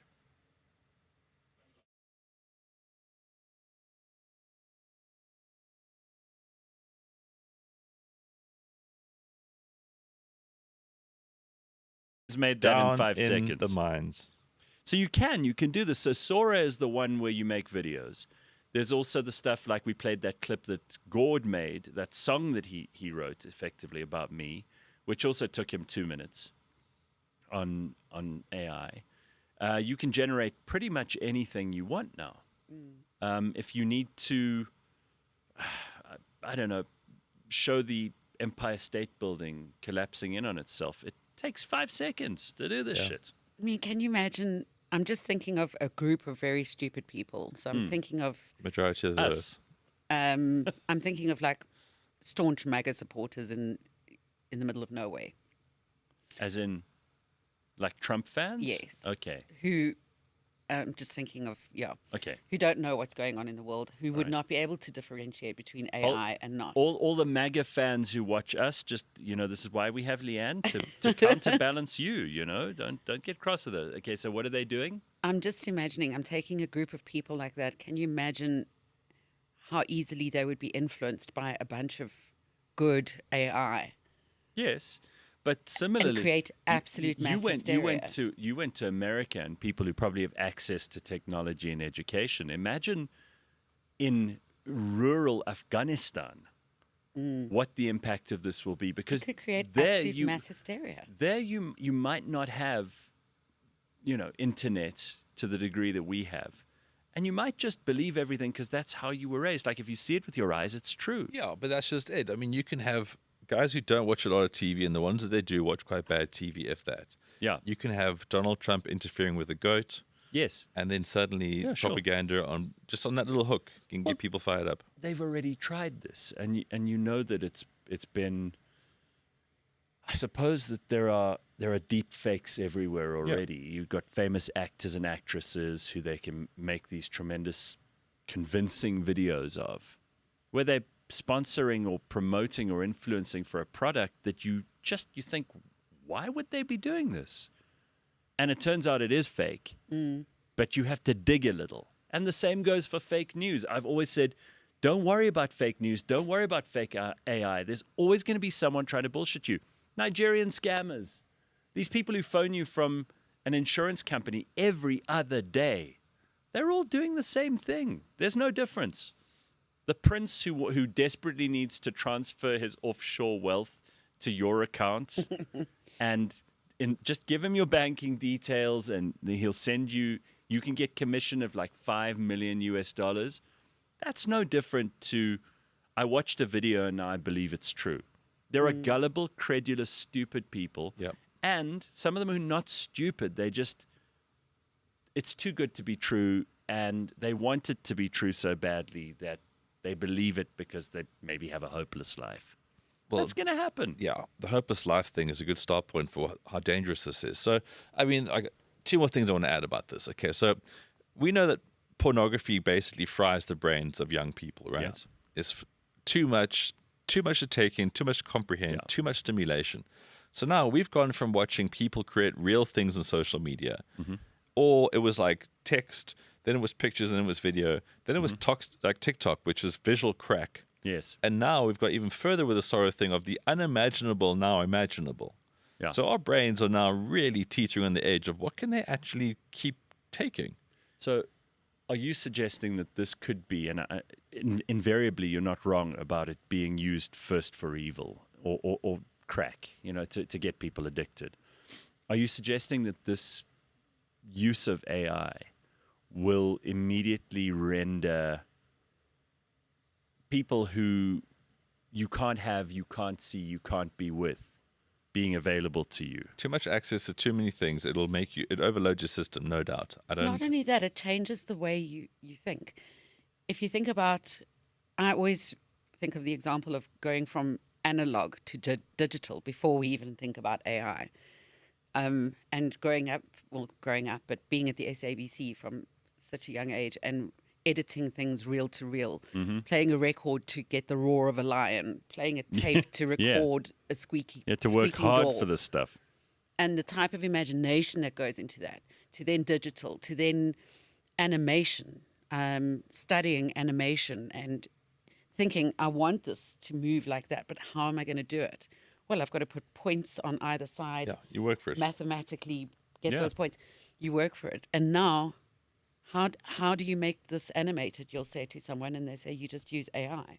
What sort of mush is going on in their brain? So, Leigh-Ann, this is exactly the video I was talking about with Casey Neistat. He talks about life being a funnel. And to create content and create these things, there used to be so many different things you could try to put into it, but the funnel was small. Now the funnel is so huge, you put one thing into it, and the bottom basically just comes this endless slop that's now in our brains. Wishy peas. So now what happens is that then translates into what our brains become, which is slop, and that's how we get completely controlled. So it's very, very worrying. As a content creator, I look at this and I go, I'd rather double down the other way. I don't want to learn these things, quite frankly. Yes, it all looks slick and all that kind of shit. No, I actually want to film more on my phone now because it looks real. Like, it's not too perfect. It's not too fantastic. I want to do more of that. But final thing I want to say about this is that MIT have run a study on all these things. Oh, yeah? So all these people who want to get online and they want to be do-gooders and they want to do all this shit and save the earth, if for every 5-second video that SORA or AI creates, it's the equivalent of running a microwave for an hour. 1 hour. So if someone came to your house and ran your microwave for 8 hours flat, you'd be a bit pissed off, right? Yeah. Especially if you saw what came out of it. Some stupid little... Just wasting electricity. Yeah. It's a big drain on the earth. But that's an hour. That's It's what incredible. that video that James made of you down in the mines. That's a microwave on for an hour. And it was shit. But this is the thing, and people are just consuming this over and over and over. Now they're going to be creating it over and over and over. So there's so many factors to this that I just do not think is good. What is the thing? Oh, it's entertaining. We don't need to be entertained as humans. We need to build. We need to connect. We need to fucking be decent That in things. itself should be entertaining. That it should be entertaining that enough. should be the stimulation. Our brains are now becoming... I mean, it's something you notice that, like, traveling over the years of how people engage with themselves. And this chatter, airports are a great, like, study of this. The more and more times you just see people on their phones in the airports. In groups, nothing. They're just on their phones. I get it. Airports trying to kill time, that kind of stuff. But you physically notice less people talk to each other. Airports are a great place to talk to each other about where you're going, where you've been, all these different things. People so many watching. new things to see. So many new things. It's such a tactile place. And all you see is people on their phones like this. My least favorite thing is when you go to an event that people have paid to be at. I was at one on Saturday last week, and they're on their phones uploading shit to people who are not there. You know, you're there to enjoy it with the people you're there with, and you're busy posting shit on Instagram for people who are not there to see you doing the things that you want them to think you're having fun at, but you're not. You're busy sending shit to You're them. sending shit, but also you're watching everything that's happening around you through your phone. Oy. So you're getting as Why much bother? pleasure as a Just stay person at who's home. just at home. Just stay at home. Stay in bed, doom scroll, watch other people's stuff, and you can live vicariously through them. You don't have to get dressed. You don't have to put on your clothes, look good, make an effort, have conversations, walk a little bit, get some exercise. No, why bother with that? Just lie in bed and be an organism that just absorbs. I do agree with what Ben said just now. Like, enough with entertaining ourselves. I think we've almost reached a point where, and you can see it in the movie business, people are just falling off The movies are not what they used to be. No one's excited about apparently there's an Avatar 27 or something coming out now. I don't know how many Avatars James Cameron has made. I remember the first one, but apparently they're on to I think there was 2. I remember too. I don't know. Apparently they're a whole bunch. So movies are not a thing. Music, we talked about Taylor Swift earlier on, her new album, which people are saying is like porridge, unless you're a Swiftie, in which case you'll eat up anything she throws at you. What else is it? Video games. It's like they're all so real. How much more real do you want them to be? Yeah. And our attention spans are getting shorter. Enough entertainment. Like, actually, what are you doing that is productive? What are you doing that's making? Building creating really better think, for you. like, the most valuable people are the ones who can fix shit, build shit. Listen, prison. What? Prison. Just think of what people are doing there. Ideally, you should not have a phone and Well. should not be watching TV all day. But there, if it's a well-run prison, you're going to be building shit. You're going to be going to classes. You're going to be sewing stuff. What prison are you talking about? Rehabilitative prisons. That's what prisons should be. What prisons should I be. agree with you, but they aren't. And there, Mostly they're people on their phones. you're not allowed phones. Oh, I saw videos Please. of PlayStations, TVs. Yeah. I mean, I think nowadays prisoners, first thing they ask is what the Wi-Fi code is. Dear Linda says, I'm against this out of control technology. I'm stuck in the old times. I keep saying nothing is wrong with those times. A much more beautiful, meaningful life. Maybe. Ben is sounding more and more like an old man complaining about technology, says Carl. But Carl, it's not complaining. It's like if It's you an observation. join the dots of like, it's fucking people up. That's not complaining. If you want to turn a blind eye to that, then go for it. Veronica reckons I'm addicted to promoting AI-generated garbage. I am? Am I trying to...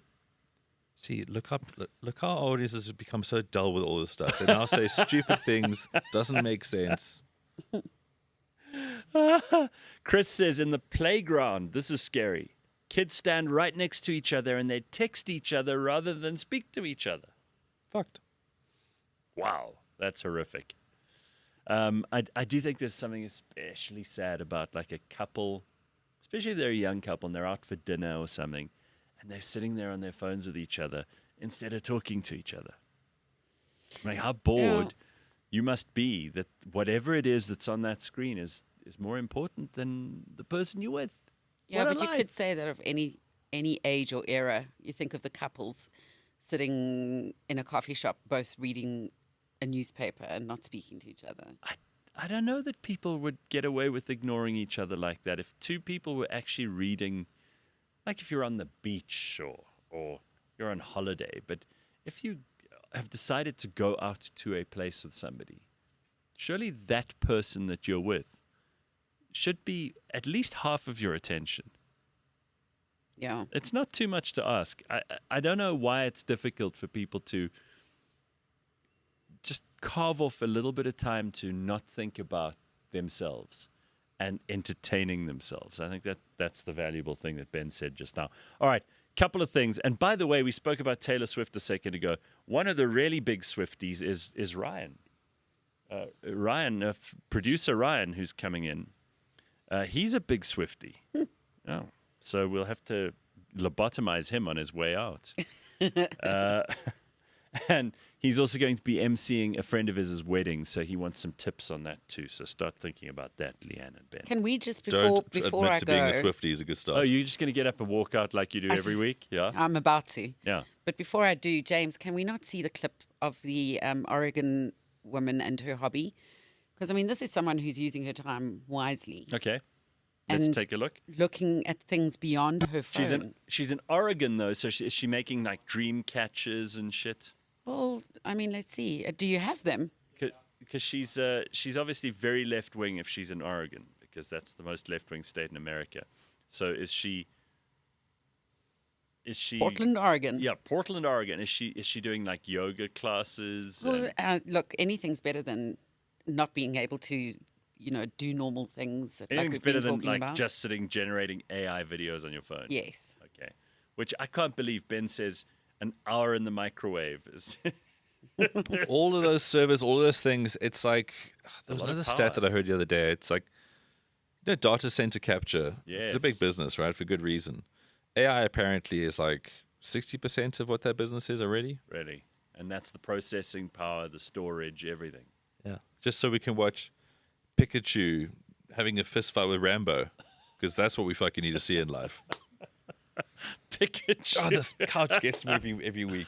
What is wrong with you? Can you not find a comfortable position on that thing? When you look at me on the screen here, right? Yeah. I'm like, You look like you've. it's like the But it's angles, that cushion it's like behind the you. Take angle's it away. too tight. But actually, it's perfect for me. This I'm glad you're it's happy, not too Leigh-Ann. deep. Yeah, you see, that's better, Ben. You just need to sit on your ass instead of your back. Fucking orangutan. Fuck, guys, I don't know. Oh wow. This is The wholesome fuck is that? hobbying. What is that? Dressing up a. So this is Trudy. She is made from a vintage fox stole. So I haven't really made too many of the fox ones because their pelts tend to rip. So she is just a few that actually made it to a character. I will show you just a regular size mink next to her so you can actually see how tall she is. Anyways, there's Trudy. You know, is that better than creating AI videos? It's very I creative. think it's more creepy. Was she the one It's who got totally creepy. Is she the one who got the contract to make the creepy Burger King Maybe. king? But reading the comments, and it was so true. When I said I don't care what happens to me after I die, I need to maybe go back and on. stipulate what can and can't happen. So she takes first stoles and Foxes, right, and then minxes, she dresses them up minx. in those shitty outfits. and then you can. I went down a wormhole a rabbit hole because Oh, then like you she's can got buy- walls and walls of them. And you can buy them. Yeah, So she thinks, that, well, look, there probably are people.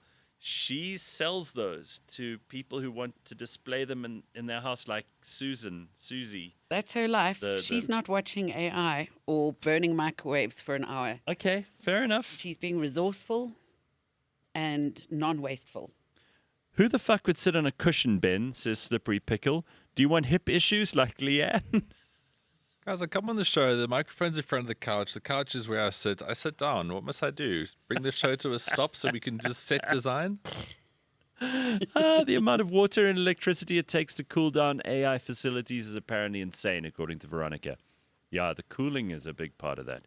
Part of the reason these server farms, or whatever they call data centers, they need to be kept at like 10 degrees. So it's a big fridge. Otherwise, the processors get too hot and they melt down, and it's all very, very expensive. Sounds like a place I just don't want to live in. What, at 10 degrees? I think that sounds great. No, where these facilities, Oh, but they're all over this country too. Exactly. They've got a bunch of them here in Midrand and in the Western Cape, and they're building them everywhere. Google cloud server data centers, and where Ryan is now in Ireland, they have them too.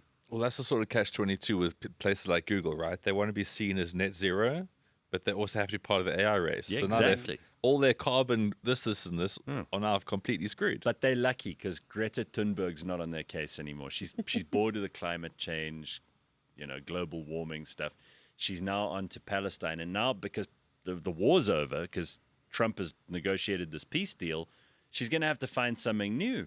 Well, What's the she next might go off cause? to Russia or something. Well, maybe Ukraine. Yeah, maybe that's her next one. I think we touched on one of these things just now. She should look at population replacement. Why doesn't Greta look into those grooming farms that have been happening for quite some time in England with young girls going Oh, missing? the rapes, the Yeah, gang I'll rapes. have a stab at that, you piece of shit. Because, I mean, she never does anything of substance, really. It's the low-hanging fruit, the easy stuff. Oh, look at me, I'm getting arrested because I'm at a wind farm. Shut up. Tukaloshes, maybe? Dude. Yeah, maybe. A tukalosh that's a cause that needs a champion. The anti-tukalosh crusade with Greta Thunberg. How dare you, Togalush? Leave those people alone. Their bed is on bricks. You're not allowed to bother them. It's just a really bad movie, and she's just a turd. She's such a turd. It's nothing more. All right. Leigh-Ann, I know you need to just walk through the shot like she does every week. People love this. Look how. No, keep the camera on her so we can watch her fuck off in slow-mo. No, you said you were going to take a break. No, bye. Bye, everyone. Bye, Leigh-Ann. I do love the way she just walks out of here. All right, we are going to take a break. When we come back, we'll get to some sport. Ryan is going to be with us all the way from Ireland. We'll find out what he's been up to and a whole lot more. Have an awesome start to your weekend. If you haven't started already, start it with us. That's where we're going to be, right here. Don't go anywhere. And they're off. Oh, my Jesus Christ, no, look at that. Literally Jesus Christ. He's halfway down the pool already. He's not even swimming. Touching the wall now. That's a world record.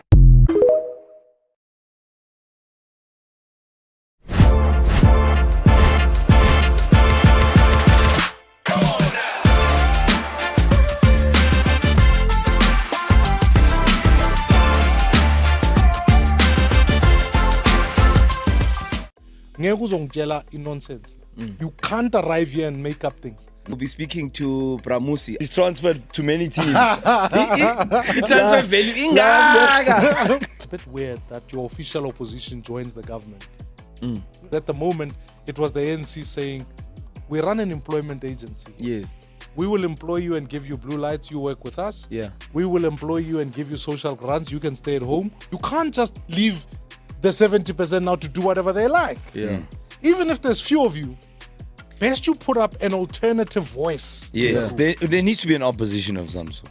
You've become more black. They came into my office, they said, you have to resign. I said, no, we've got to fight to bring this thing to a change. It really is not helpful if you say, okay, now going to ANC, that's for blacks. The DA, that's for English whites. The Freedom Front Plus, that's for Afrikaners. Yeah. The PA, that's for colors. ACDP, that's for Christians. A lot of parties play into that because it benefits them. Absolutely. Yes. So that's not getting any better. When people have to vote for people in a conference, you don't want to say, hey, the blacks are voting for the black one. Black guy, and the whites must vote for the white one. Then already, just by sheer demographics and numbers, we know the electoral outcome. And when you do that in the country, and you have black parties, colored parties, Zulu parties, religious parties, all of that, I don't think it helps the ideals and the fight you want to put forward.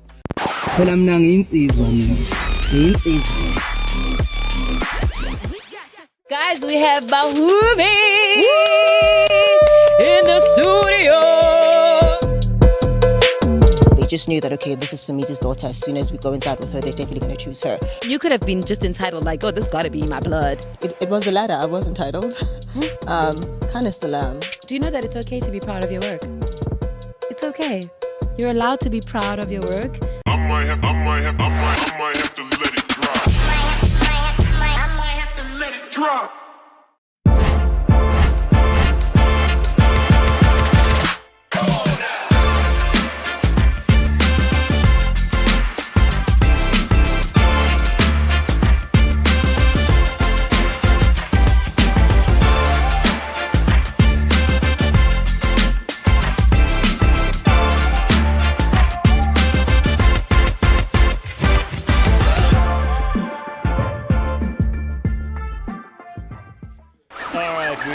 Friday morning, producers James and Flex taking care of everything in the background. And also, James, I noticed your car was clean this morning, but that was the rain, right? No, we haven't brought that up. Car wash last weekend. Well, it's lasted. Well done. Well done. How's that puppy of yours? Okay, very good. All right, well, we've got Ryan here. Hello, Ryan. Gareth. Former producer Ryan. Yes.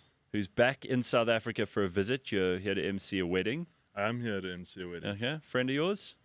Yeah, it's... you're not, I hope so. You're not suddenly for hire as a general MC. I mean, you could pay for if you buy the plane tickets, you set him up here for accommodation. He'll come and MC your wedding, but it'll cost you 550,000 rand. Exactly. Yeah. I'm totally in for it's a good business. I live in Europe now. It's got to make a dent. Have you developed an Irish accent yet? I refuse to give up my South African accent. Okay. I won't lie. I do. There are times when I speak like they say like a lot, but not like in the LA sense. It's the way they say it. They end every sentence on like. Yeah. Oh, do you know like? But the Irish, I mean, the Irish are mostly fun, friendly people. Oh, they are. No, they really are. They got a good reputation for being drunk a lot of the time. Very big drinking culture. Very big, yeah. But mostly friendly people, and generally quite pleasant. Yeah. No, they really are. All right, we'll get into all of that now. You will say, go on. No, I'll say like the Irish people are actually really funny. Like, they're just really nice people. You know, it can be a bit harsh sometimes though. So harsh as in? Just, I guess it's very cliquey. Oh. So when you try and get in there, being a foreigner. You got a bit of ginger in your beard. Oh, yeah, you yeah. fit No, in like they think you're one of them. Yeah, no, I do blend in, and then they hear my South African accent. And what the fuck are you doing here? Yeah, that's decent. That's Right. decent. Yeah. Oh, you're spoiling. We're over here having a drink, and you come over here with South African bullshit and sit down and ruin everything. Right? Okay. Let's get to that in a moment. Ben is raring to go with some sport. Now, Ben has had an incredible couple of weeks. He's been to first of all, it was Thailand to play golf. Golf trip in Thailand. Then you went to the other side of the world for the Ryder Cup. Yeah. Which you watched, you didn't play in. Not Not yet. No, I can't. And then you flew all the way back to Singapore for the Grand Prix, all in the space of 3 weeks.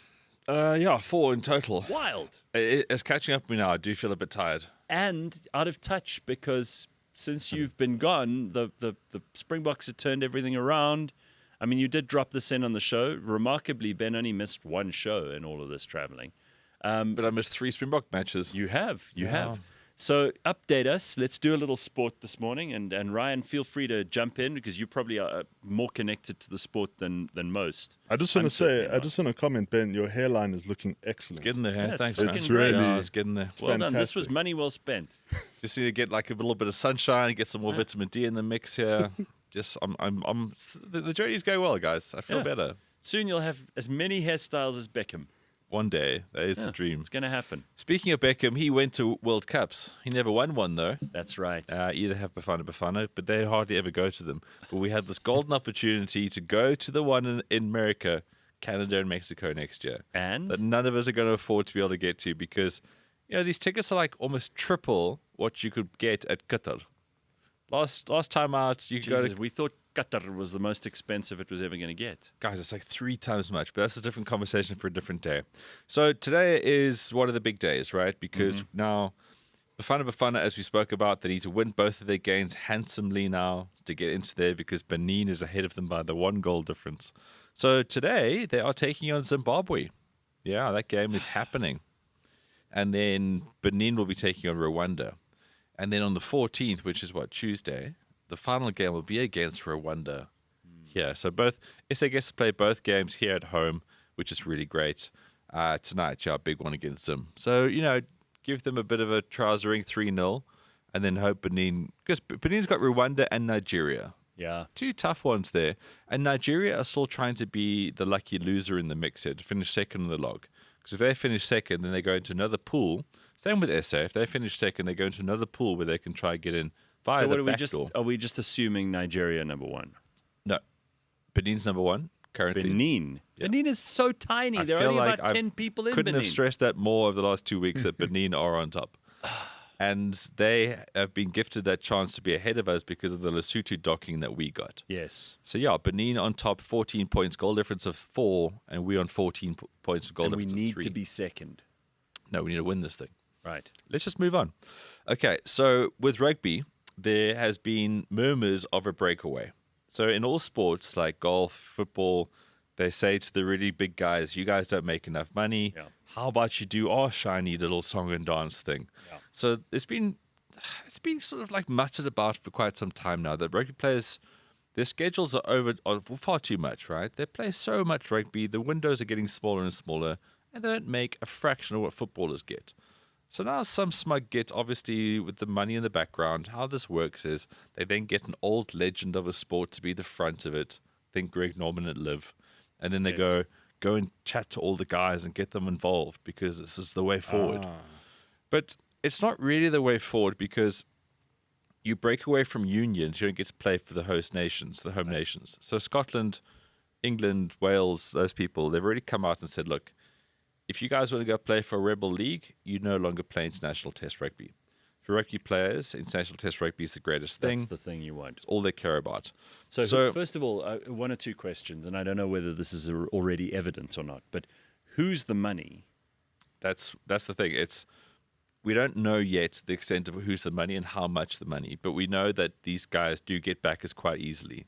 Or we know it could have Saudi links. Okay. Or we know it could be a variety of other new markets that are trying to own this thing.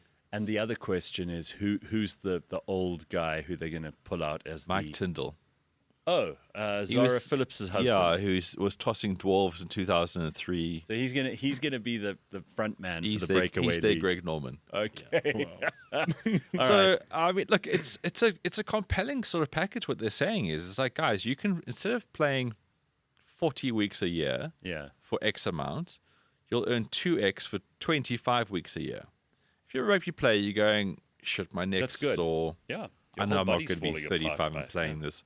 And what they want to do is they want to take the top 300 players in the world and say, look, guys, here's the money for all of you. Because another thing about the breakaway leagues is that they often have iffy talent. But if you had the top 300 players in the world, the fans will want to watch it, guaranteed. The top 300 players will be like, well, I get to play with this guy and this guy and this guy. They'll want it. But it's such a weird thing because we go on about the fact all the time there's far too much sport being played. Fans are saturated to death, basically. This could be a great solution. However, it's like a concept car doesn't make the road. It's a lovely idea. It's just too far from being real. But that will be a big talking point. So when people talk about rebel leagues right now, it's going to come up. I mean, it's worked with Live Golf. It has, but that's a smaller kind of thing. There's also that league that Ice Cube started, where it's the 3-on-3 basketball for just like all the old guys as well. Yeah, I mean that's more of a side thing because it's old guys. It's a different format. What these guys want to do is take prime guys and make them still play the prime rugby. Is rugby very big in Ireland? Oh, it's massive. Yeah? I mean, I know there's big controversy because they've bought like 2 South African players. And they've needed like national loans for them. Like RG's getting paid like what, 500,000 euro a year, and they he's on need like to a go to the 5-year Bank of Ireland to make a withdrawal. This is no joke. I promise you. Really? What did they use as collateral? I don't know where they're Potatoes. getting them.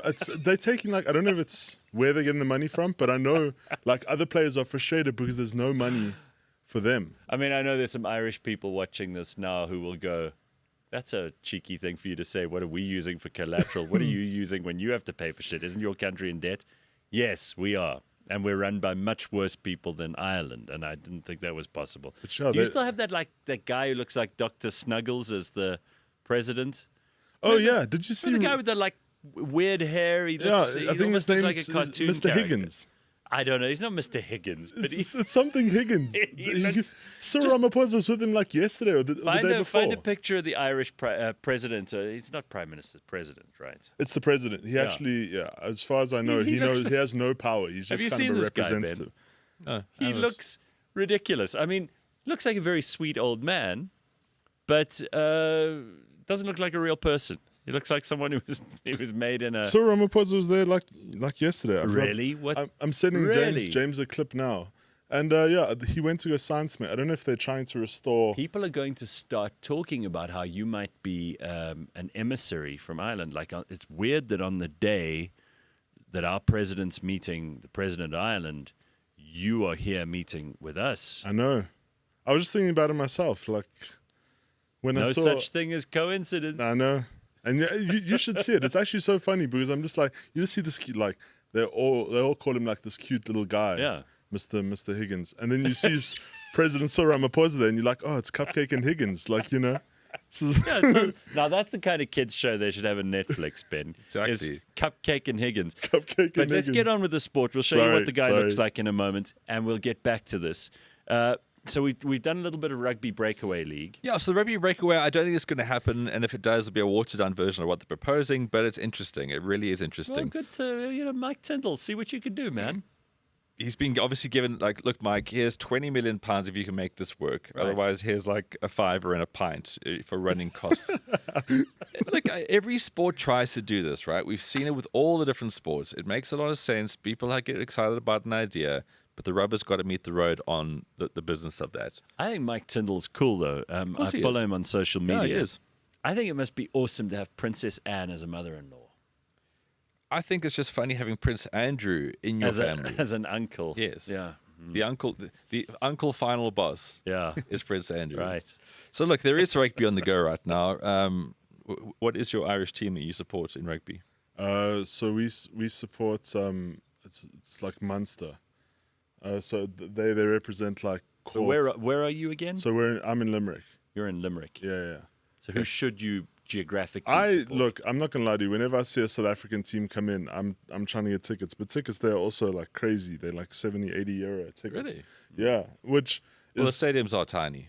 yeah, it's like considered cheapish over there, but over here it's like insane money. It's almost like $2,000 a ticket. How when many, you convert. how many to watch Irish teams URC? are you? There's Munster, who you say you support. Then Yeah. there's Ulster. Ulster. Then there's Leinster. Leinster, yeah. This is the big one. They've got all the money. Right. Then there's what else? Connacht. Oh, Connacht. That's right. Yeah. Yeah, Connacht.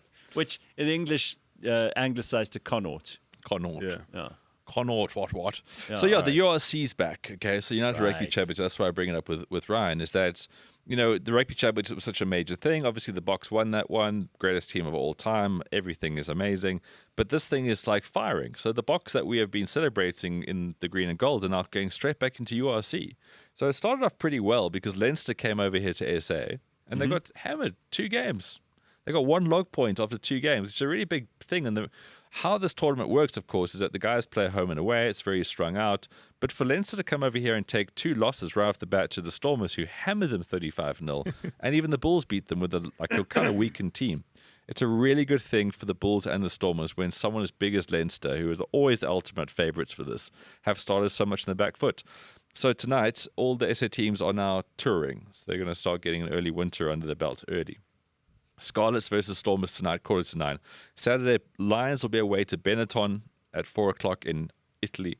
And then Leinster versus the Sharks at 6:30. Big game there because, as I said, Leinster have just lost their last 2 matches. There'll be some Box in that Sharks team.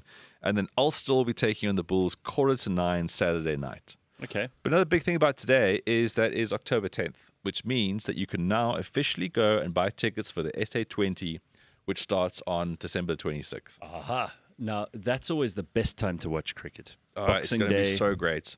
It's going to be so great because there's obviously games on Boxing Day. There's going to be games on New Year's Day. Awesome. So October today, sa20.co.za, you can go and buy tickets for this. There was a slight pre-release window if you got in on that. Otherwise, tickets are not available. Are you going, Ben? I've already got tickets for the Boxing Day in Cape Town. I'm going to be there. Bloody amazing. And the great thing is, it's MI Cape Town versus Durban Super Giants. Now, the thing about that is that if you watch the auction, if you watched our show that we actually had on the Bout Show on the auction, those guys have got pretty much the most star-studded of teams. It's hugely exciting. And then obviously the Pretoria Capitals as well, big star-studded team. So, yeah, it's something to really, really look forward to. I know it's the Women's Cricket World Cup on at the moment. Yeah. The Proteas got hammered in their first match, but they've won their last 2. They beat India yesterday. Really? So that's carrying on. We've got the Proteas touring as usual, doing what they do. But come December 26th, for an entire month of fantasticness, we get to go to these beautiful stadiums. We get to have midweek beers. Best day out. Oh, it's going to be so cool. Yeah. And you can buy tickets for as of today. Excellent. Okay, that's very good. How many Irish names can you pronounce when you read them? I can pronounce quite a few of them now. Cillian. Cillian. How do you The guy pronounce from that? Peaky Blinders, basically. Is it Cillian or? Yeah, you see, Killian. Yeah. Killian. You meant to say Killian. The thing is with the Irish language is if you have to read it as if it doesn't make sense at all, and then because I don't know many of them. There's only a few. Eoin. Owen. Correct. That's Owen. Yeah. Aoife. Aoife. Yes. Yeah. Okay, you probably know some people who I know got these like names, right? I think I know like 3 Aoifes. Yeah. Aoife. They obviously never learned to spell. Irish, really. Vowels were free. Okay, you know Padraig. Padraig, right? yeah. Or Parik. And then we've got Niamh. Neve. Yeah. Yes, where's the V? I know, well done. Where's the... This is what I'm saying. No, so BH is a V in Irish. I know this because I went to Cork like 6 months ago, and there's a beautiful town called Cove. It's COBH. And so that's how I know, because Cove. When I got there, I was like, I'm in Cobb. And they're like, no. You got it wrong. So, yeah. What about this one? SAOIRSE.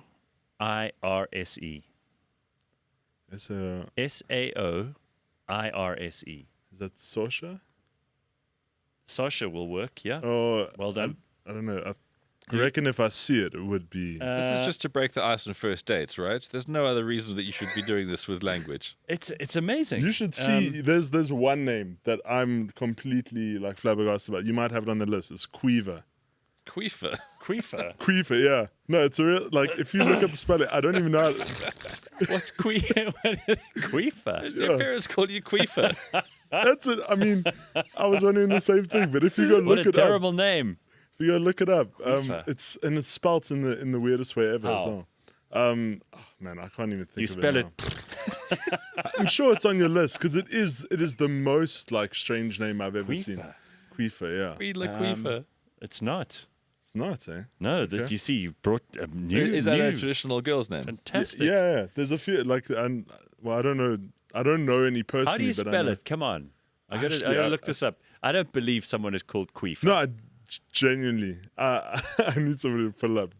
But like, Queefer. But that's so funny. Imagine in school. I'm and just now- imagining your Google search right now. Queefer. You see? It just doesn't come up with. It doesn't come up. Oh man, it's A like queef is an expulsion of air through the vagina. See examples of queef used in a sentence. Do you want to know? Do you want to go know? for it. Lay it on us. All right, Yeah, here. let's go. This is educational. All right. Examples of queef used in a sentence. This will let the air out more subtly before it can come out as a queef. Cosmopolitan reports. So That's obviously in Cosmo. Queef, the last resort. Yeah, queef. Yeah, you don't want a queef. So is that a pre-queef or is that a matinee queef? Yeah, this is from The Guardian. Another scene in the film is based on a row I had with my family when we were playing Scrabble and I put down the word queef. She has learned each colleague's name as protocol and place demanded. Falspawn, Ogle, Solomon, Van Kulp, Keck, Queef, the fellowship gifted and dull. I don't know where that's from.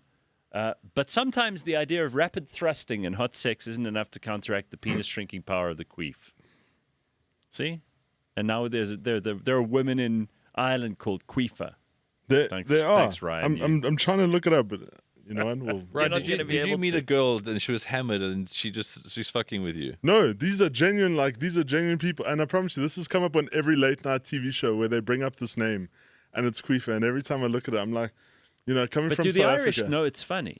I don't know. Probably don't appreciate it. I was Because laughing. you know, That's it's the like it's like when someone in another language doesn't realize why you're laughing at something and thinking it's hilarious, but to them it's just another name. Yeah, no, like when I listen to them speak Irish, you know, they've all done. You mean when they're speaking like proper Irish, like Celtic? Gaelga. Yeah, I thought it was also a Gaelic when I gross got there, word. and then like when they say no, it's not Gaelic, it's Gaelga. And so when I first got there, like, you know, it's kind of like Afrikaans where everyone knows just a bit, but Okay. they're trying to make it, they're almost forcing it up like upon the people. Okay. So all the adverts are first in English and then in All right. in Gaelga. Have you got the picture of their president? Oh, okay, I just want to show everybody that I'm not making this the up. thing about names in different cultures and people laughing, it's everywhere. I mean, we were playing the Laguna golf course in Indonesia what, Tuesday, Monday, Yeah. and Claude he had a caddy. It's like, hi, what's your name? And he says, my name is Puspa.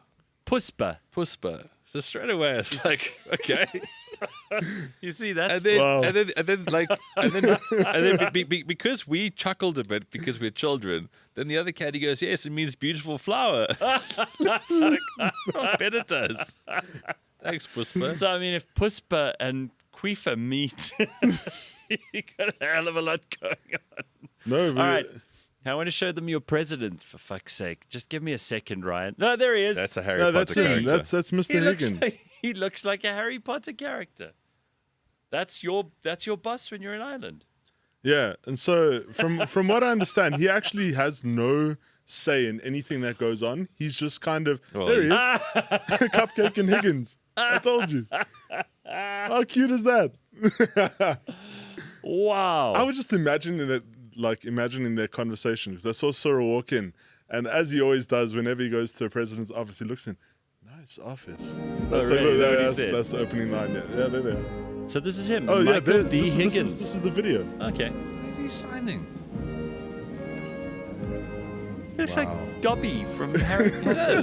See, I have a feeling Ireland took away the visa control, or they've put visa control in place now. Oh yeah. Because before South Africans were allowed to move there, or like move with freedom or whatever. See, there's them. There's the office. Like, ooh, nice office. What a nice office. Big book of Gaza. Have you got my iPad?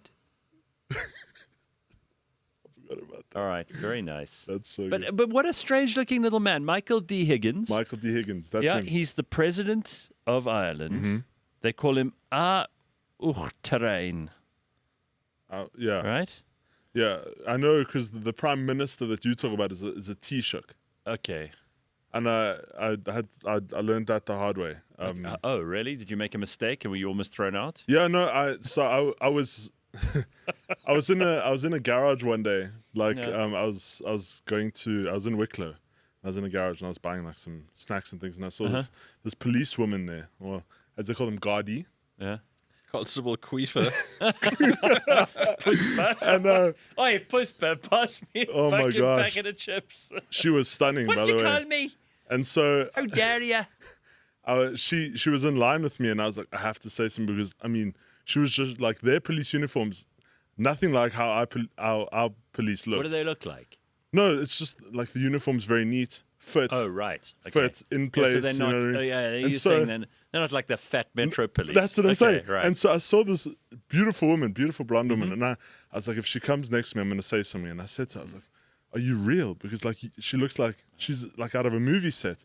And she kind of laughed and showed me a badge. And she's like, "Yeah, solid opener there, Ryan." Then I nice, know, Ryan. Not my smoothest. Falling in love with and then he's like, "What's your favorite Taylor Swift song?" And she's like, "Oi, no."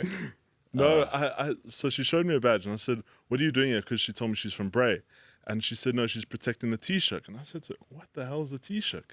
And she's like, "No, that's the Prime Minister, Simon Harris. That's the." Okay, so basically they wheeled the ornamental nothing out to meet Cyril, where the real person was fucking doing stuff. That's what I'm saying. That sounds Michael fitting. D. Higgins. They wheel out the ornamental Harry Potter.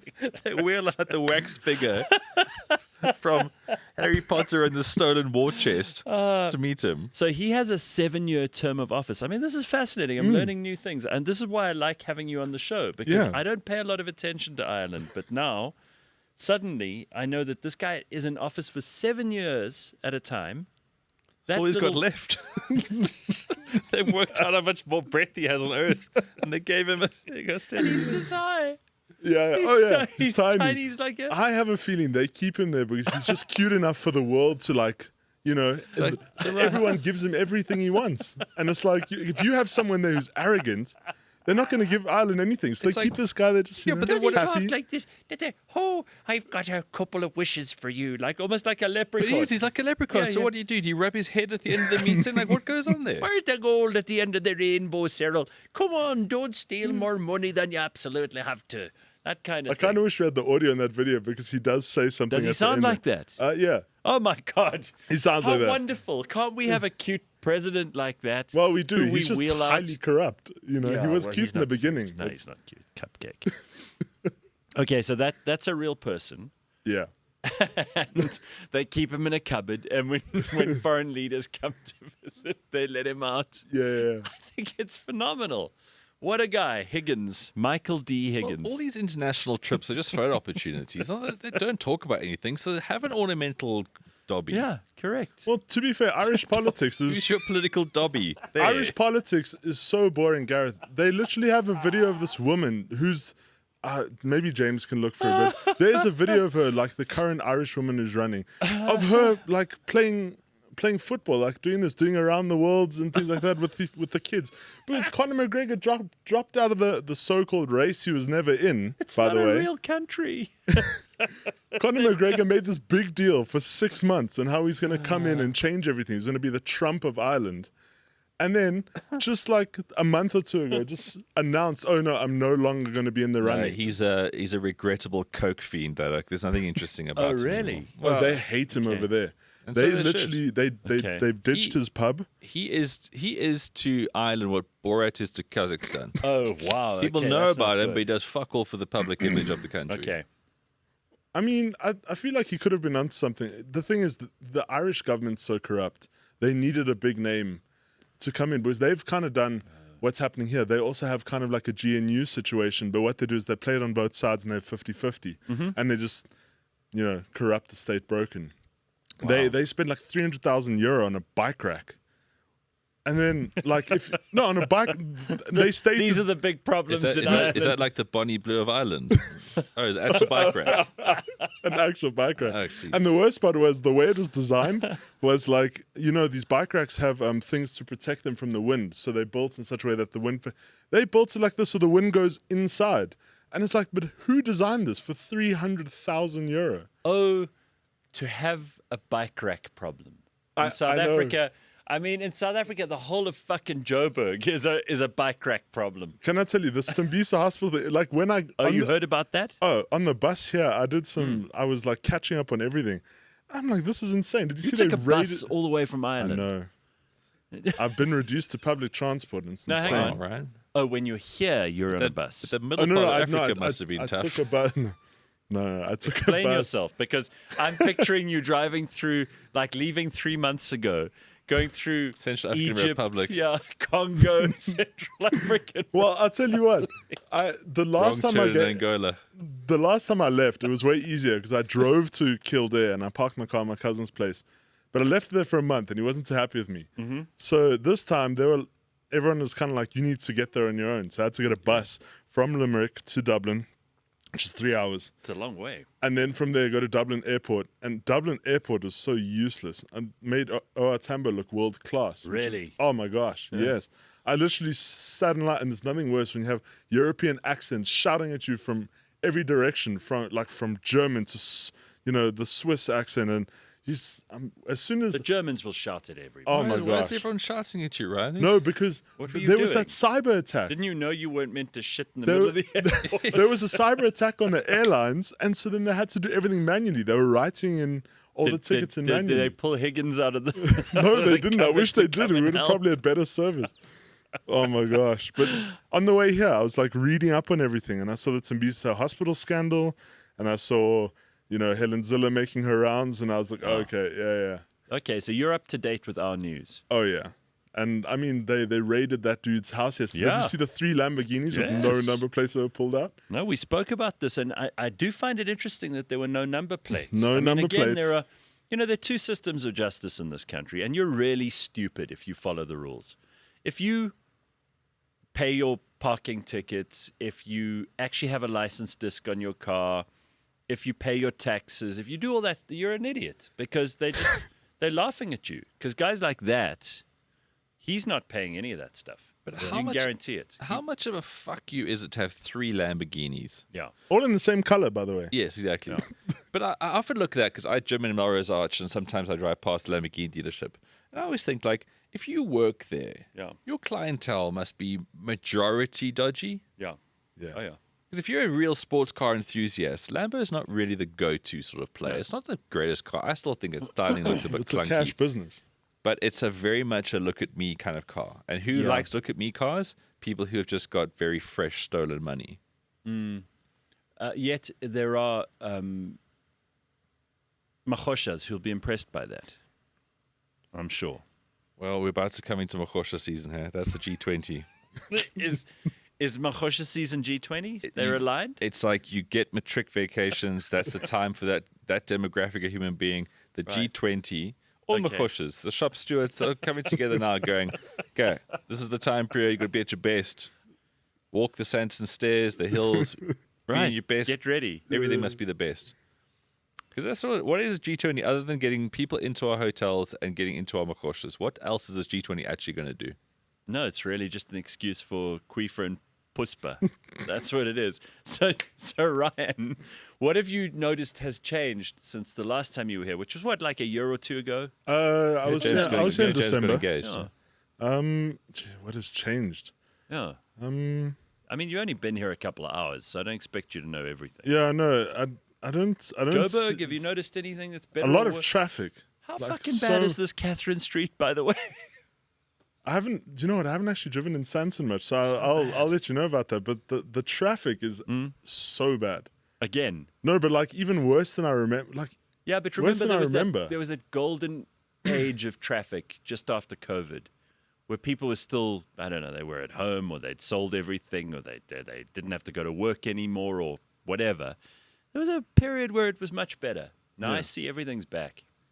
Yeah, I'm not complaining. I'd prefer it to be back. I'd prefer that we'd never had any of that. But it was nice on the roads. And it's nice that that street that blew up from in Joburg is now finally back up and running. Is it? Now only. Oh. 2 years later. Okay, You know? I was unaware. I thought that it was still a fuck up. So this friend of yours who's getting married. Yes. You have to MC. Yes. Have you done this before? I haven't MC'd before. And he actually asked me a few months ago. And I said to him, I was like, look, I want to actually enjoy the wedding because I'm part of the groom's party as well.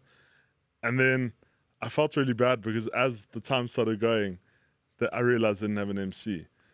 And then I went to him and I was like, you know what? I'll do it. Because I need to do it. Like, sure. I'm quite shy. And I was like, you know what? I've been on the show and I do all that fun stuff, but I never actually go up in front of people. So MCing is the easier job. Like being the best man, you have to make a truly fantastic speech. You have to come up with something original and funny. There's a lot more pressure to be a best man. I've done those a couple of times. Best man's pressure. MC's easy. I was wondering because I figured you've MC'd a couple times. The times. toilets are over here. We'll go table by table when it comes to the buffet. Yeah, you've got to have a bit of a running order and obviously never outshine the best man either. Yes. Yeah. So, I mean, what's the best man going to be like? Is he going to have a good speech? How confident are you he's going to deliver? I'm pretty confident he'll do it. It's the brother. That's reassuring. So I'm pretty certain he'll do a good job. But yeah, it's been like months of planning this wedding. We literally came out here just for it. It's stunning. It's going to be in Pretoria. Good. And it's actually next week Friday. Okay. And so that's what I thought. I was like, let me speak to Gareth about this because I don't know how much of a speech do you need to give. We can also see I don't think the comment section will be any use at all here. But let's see. You know what? I'm actually very number keen of people to hear we're looking it. at here. 100 to 150 around. Okay. It's quite a big wedding. Yeah, it's quite a big wedding. I'd do what Ben said. First, get the running order. Make sure you know what the plan is, so that because you can't afford to fuck that up. Everyone's going to be waiting on you to tell them what to do. You're going to have to make announcements ad hoc as well. Oh, fuck, we're out of toast. Or the champagne needs to be replenished. Or they're still busy with photos. Have some more biltong or whatever the fuck it is. House wines are free. Yeah, sparkling you need wines. to tell them that the hard tack is probably for your own account. Yeah, so Ryan, it's small things, right? So if you got to pay for the hard tack, say that and then isolate the degenerate who this will apply to the most. That, hey. So they'll that means, be talking. Right. So that means, and then that oak over there, you're in for a big night on because then everyone will laugh because everyone knows they're drunk. Yeah. So you can take very boring stuff and just try attach it to somebody. So if there's a long line to the toilets and this oak's, I don't know, had issues before. He's shouted, he vomits a lot. A lot of his identity is tied up to all lavatorial stuff. Bring him in. So you must just try to find the boring stuff and attach people to them, and then that will break the ice. Thank you for that. I would avoid bringing up Queefer and Puspa at this point. X's, and always remember, like you'll have the best intentions, but then you'll have 6 or 7 drinks, and weddings are great. Always fight the urge to make it a 21st. Yeah. And that's always And the you tough can't part. get drunk. I mean, this is important. Congo Chris in the comments saying, Ryan, do not get drunk. Everyone turns to the MC, even at the end of the night. They're going to be asking you questions, so you can't get hammered. Yeah, so you can keep like a basic beer buzz going, but always, but like never let the vibe get too much for you. Okay. Because you've almost got to be that Kenyan pace setter at the front of the 5,000 meter. So you got to go good, you got to go hard, but not too much. Okay, Keep so it going. only a few shots in the beginning just to get the nerves off. I would say no shots. I would go for early beer buzz, no shots. Okay. Shots afterwards. Congo Chris very upset with Ben. How dare you besmirch Borat's good name, Ben, by saying what you said about him. Very upset. You have to pay your TV license. Lots of people in the comments saying that's very important. Oh, by the way, that's the thing in Ireland as well. Oh, really? They want you to pay 180 euro for the TV license, but they also want to come in and see your TV. And I was like, no, I'm not. We're not doing that. Have they learned to rebel like the South Africans yet? Oh yeah. Okay. We've been told. So the thing is, like with my roommates, whenever we see a guy with a checkboard coming, we make sure we hit in the car, and just drive around somewhere. Sorry, just can't make it. But yeah, they want us to pay 180 euro just for RTE, which is like the Irish version of SABC. So shit. It is. But they physically have people going around checking the stuff. Clipboards. Yeah, they have people with clipboards coming around. Yeah, they don't get. Excuse me, are you Ryan? Could I ask you a question or two about your TV? No, but the thing is, people knock on your door. Okay, because there's no fences, right? Hello, it's Officer Quifa. I'm here to check out your TV. Literally. You're like, is this the start of a porno? There's literally I had these dudes knock on our door from the Irish Cancer Society. Oh yeah, and they were coming to tell us fucking skellums. That's those Irish Cancer Society fuckers up in Let me tell you, they knocked on my door and we're not even in Ireland. They came in and told me basically what their corporation's about, what they do, and they try and make it easier for people who have it, and they're like. Oh, it's like a hospice. Yeah, it's kind of they're just trying to make it easier. Palliative care. Yeah. Well, so I mean, sorry, Ryan, cut your story short. Do you not think that the TV license guys should Trojan horse the Cancer Society people? Exactly. And then they tell you about the palliative care and all that kind of stuff. And at the same time, they go, and how about the 135? I see your TV's on there. No, I see your TV's on the there. annoying part So you got of RTE in the background here. Oh, it's telling me we you fucking pay. literally keep our curtains closed that And they you're don't see our TV. And I'm going to in give you a little bit of cancer as well. But like this Irish Cancer Society, Michael Higgins, where's Michael Higgins? Pull him out of the cupboard. Give him a little cancer with your magic powers. I took like a 10 euro out of my wallet for them. I was like, I'll contribute to the cause. They're like, no, sorry, we only take subscription. Oh, right. So you have to pay. Yeah. Cheek. How's that? And this is for you. How's that? This is for you in case you get cancer. No, not even for me. For This other is if people. you just want to donate. Yeah. Then This is if you just They want to just take care of donate and be nice. themselves. I literally said to them, here's a 10 euro note. No, we don't accept cash. We only want your card. And I said to them, but why won't you take this? And they said, no, because we'd rather know we have money coming in. It's called rent seeking.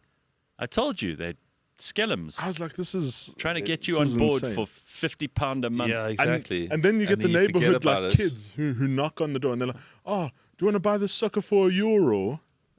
Ryan, this sounds like a horrible place. This is what happens. You don't have fences, guys. This is what happens. Ryan, this is awful. Are you? Do you have a shambok answering- by the door? Are you answering your door all the time? I actually try and avoid it constantly because I never know. It's either somebody delivering something, or it just could be. My cousin lives in Kildare, and the kids there they hang out like gangs. Yes. And then they go and they'll like knock hoodies. on the Yeah. and they'll like knock on the door. By the way, kids get away with everything there. Theft. I've seen more theft in Ireland than I have here. Because they don't get beaten. They're not allowed to. Yeah. And so, like, I've witnessed these kids run into shops and just they'll take a Coke or two and run out. And then the shop people just are like, oh, they just get annoyed because they literally can't even punish them. I've witnessed more crime there with, like, petty theft with kids. Yeah. Oh, and by the way, I'm so happy. Like, how nice it is to see taxis on the road and not horses. Oh, really? Oh, yeah. Horses are still a thing. Oh, yeah. Carts? In the traveler community. Oh, right. You say the traveler gypsies. Essentially, I can say that. You can say That's yeah. like we a can't slur. say it there. No, it's a racial slur yeah. in Ireland. But they notice the me gypsies. like pikeys. I'm letting They're Gareth say pikeys. it. Okay, yeah. These are it's- people who live in caravans, Yes. and the horses draw the caravans around. No, not even the.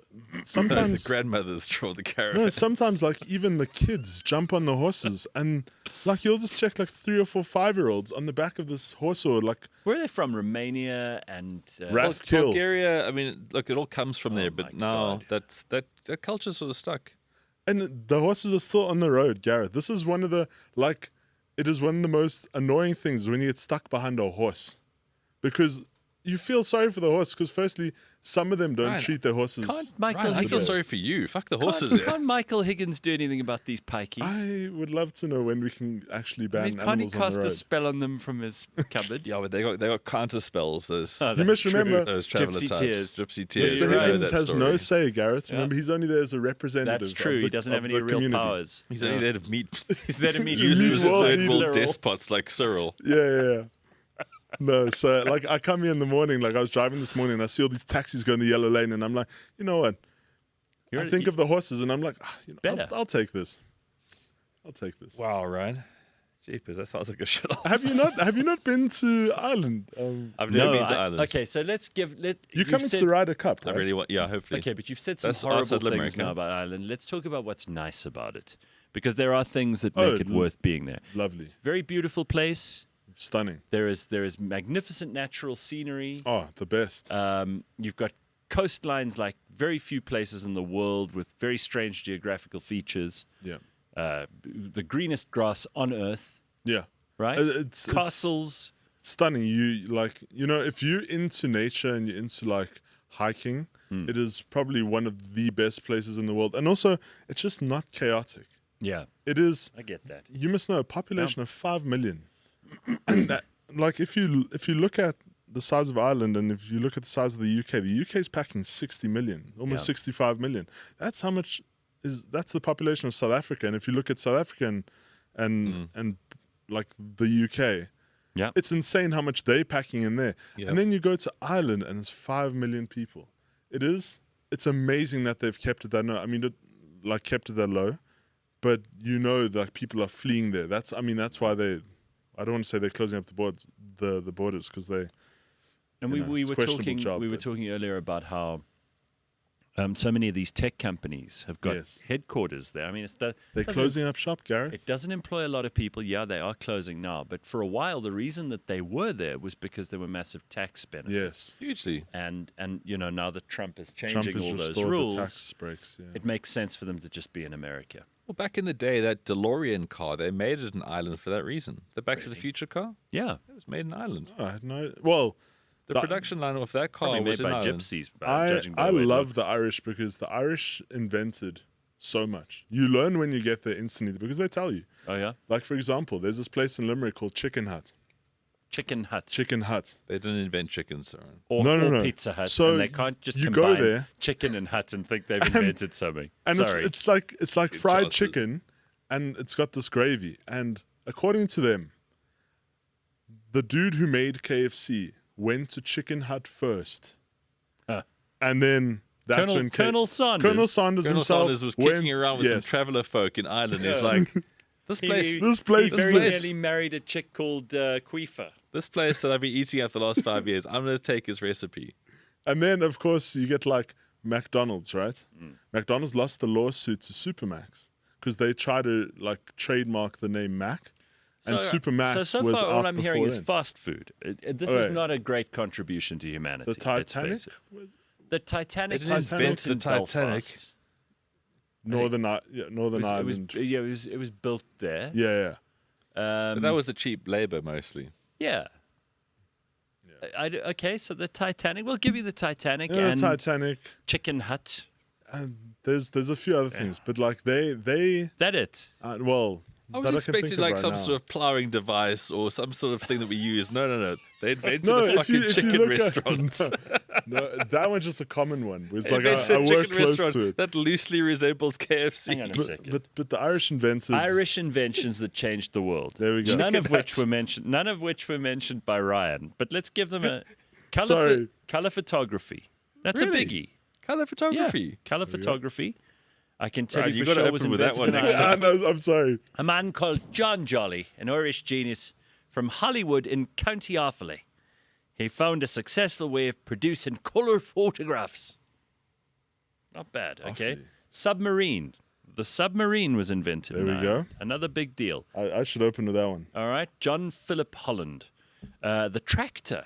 Do you see, these are important. Ben, you mentioned plough, but not quite plough. Tractor. Very good. Irish invention. Guinness. Why didn't you put that right at the front? I should have. Ryan's clearly a Chicken Hut influencer.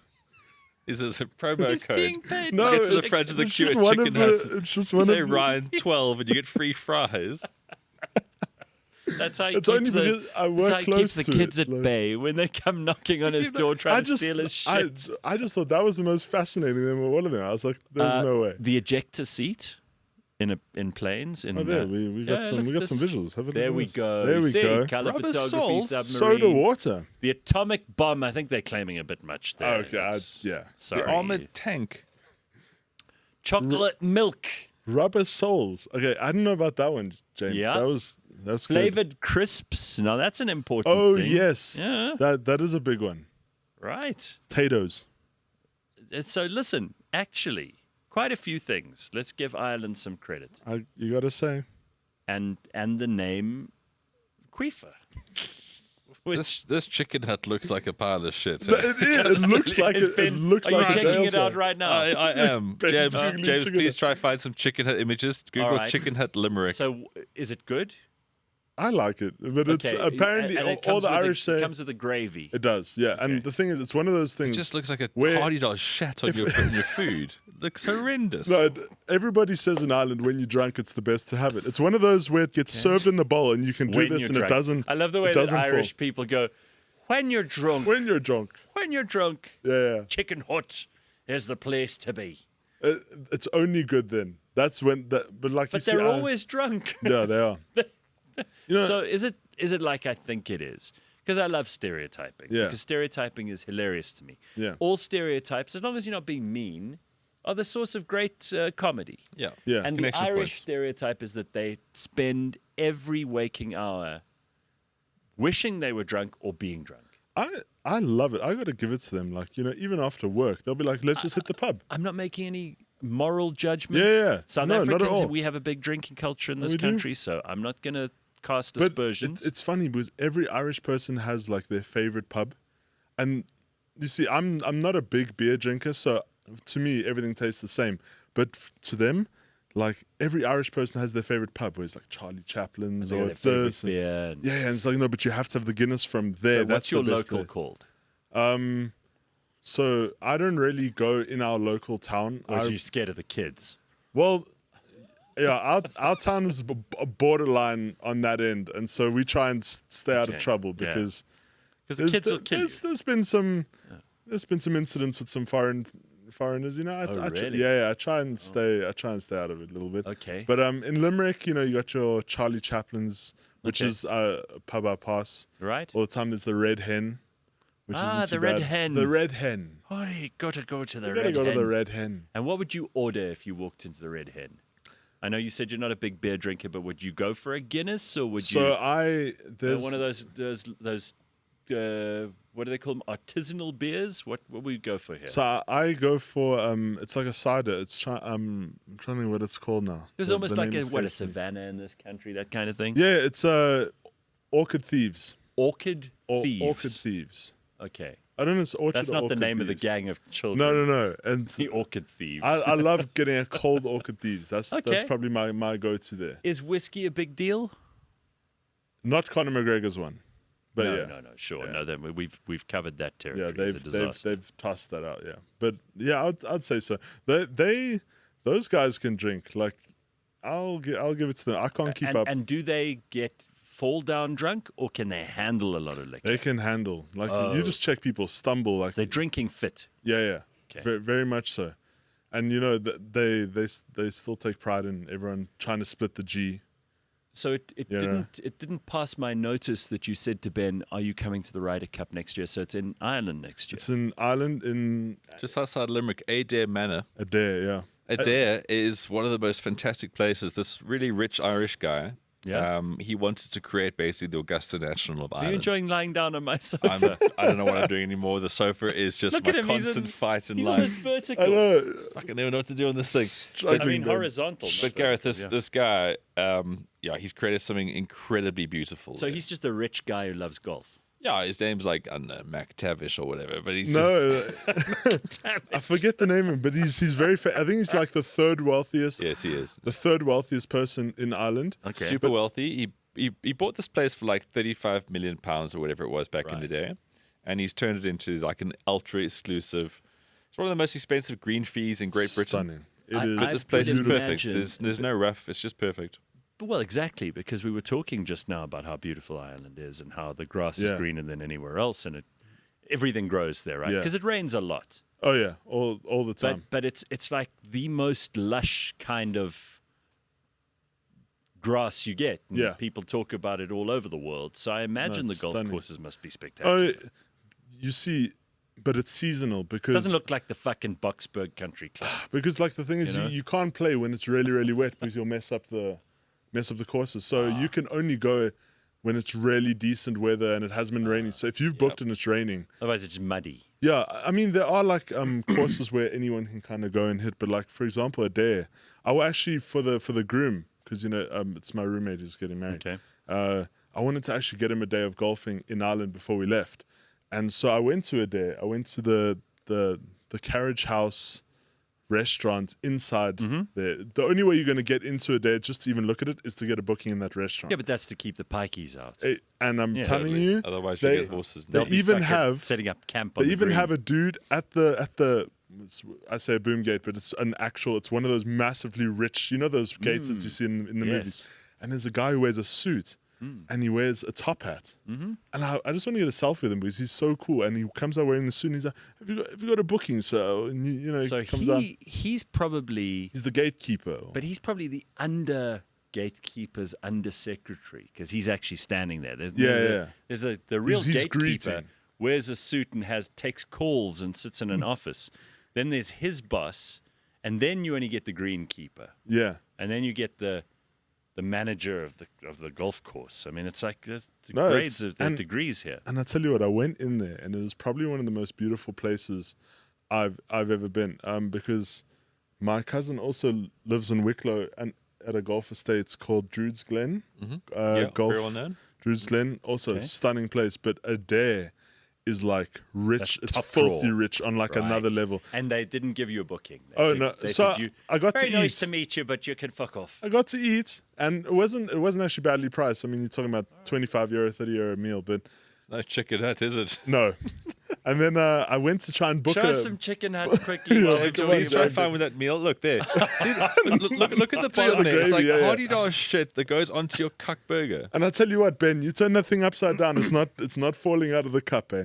That Oh, really? gravy, It's that quite gravy's stiff. thick. Yeah. Okay. But All right. but a dare, James Flex, you interested?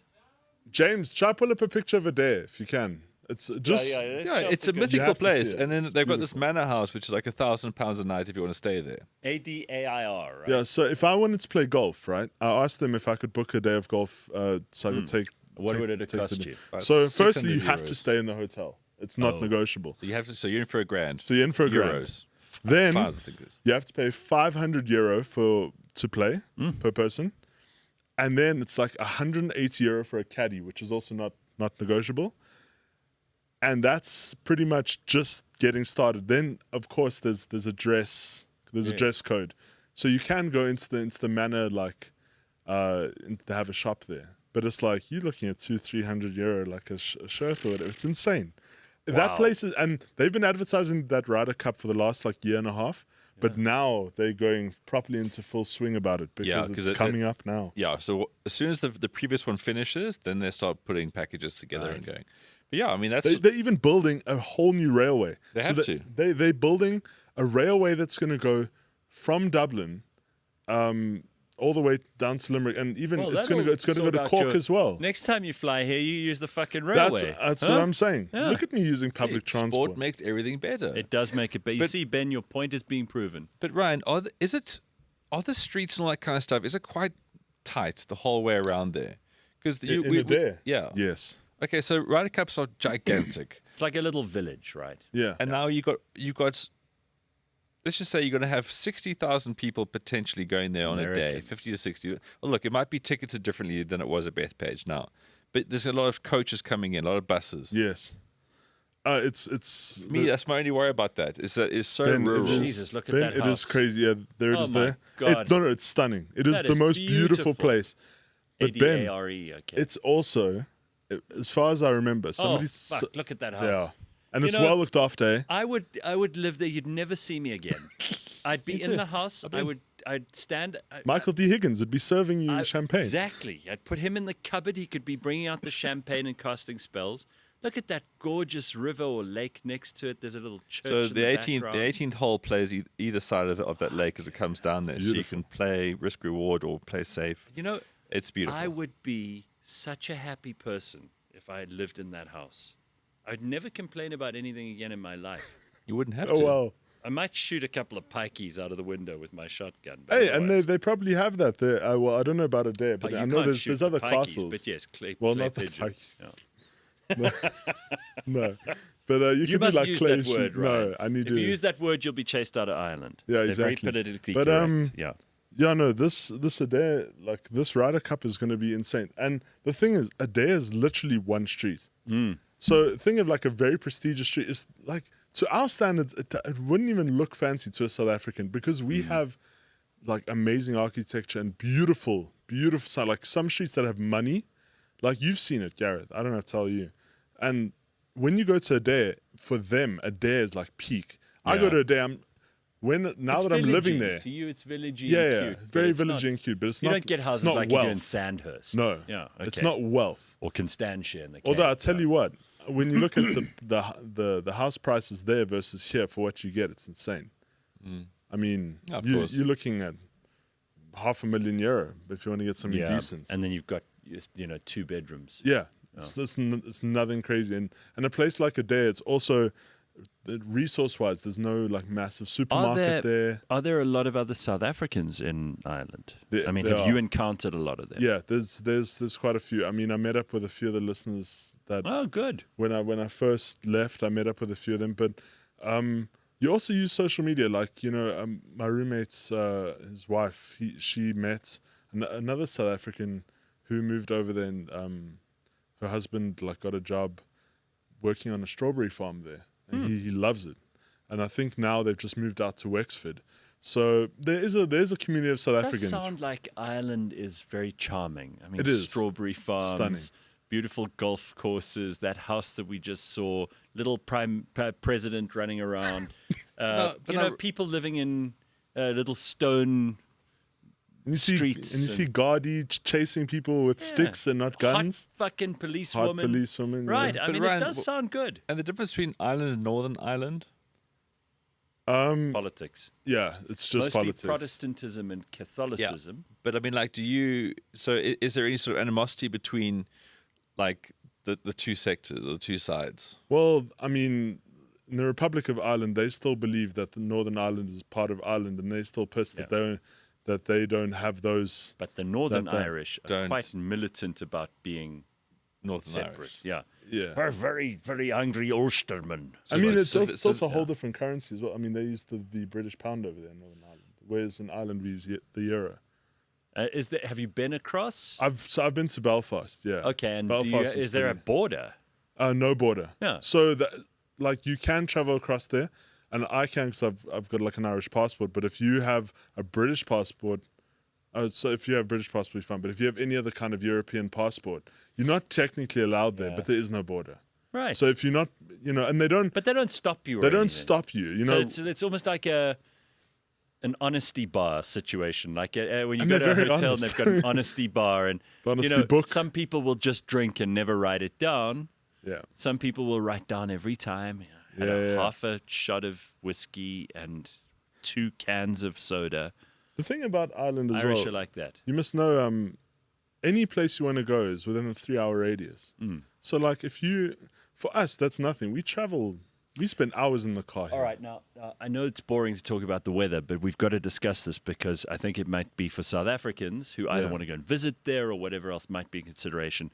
How cuck is the winter? And how great is the summer? The summer was actually amazing. We just came out of it now.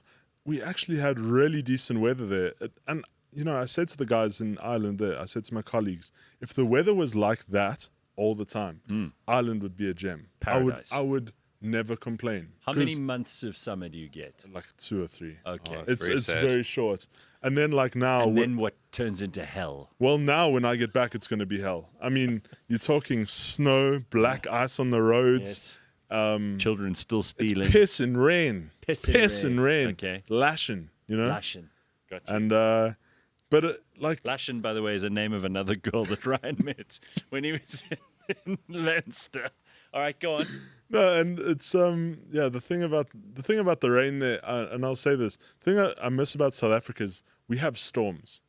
There it just rains. There's no thunder, lightning. There's no theatrical. There's no theatrical thing to it. I know a lot of people get annoyed by, it, and sometimes they get frightened because the lightning is quite crazy, but it's something you miss when you're over there because there's just no theatrical thing. There's no loud rain. It's just light rain. Do the Irish give a shit about St. Patrick's Day? Yes. Because Americans make St. Patrick's Day quite a big day. The Irish community in America is very into it. Yeah, in Ireland they do make a spectacle. Nothing like America though. Yeah. Like coloring the rivers and things what they do there is insane. But they love that. The one thing I will say is the Irish love the American culture. Yeah. So they love the fact that Ben, the Ryder Cup, we've got to talk about while we're on Americans.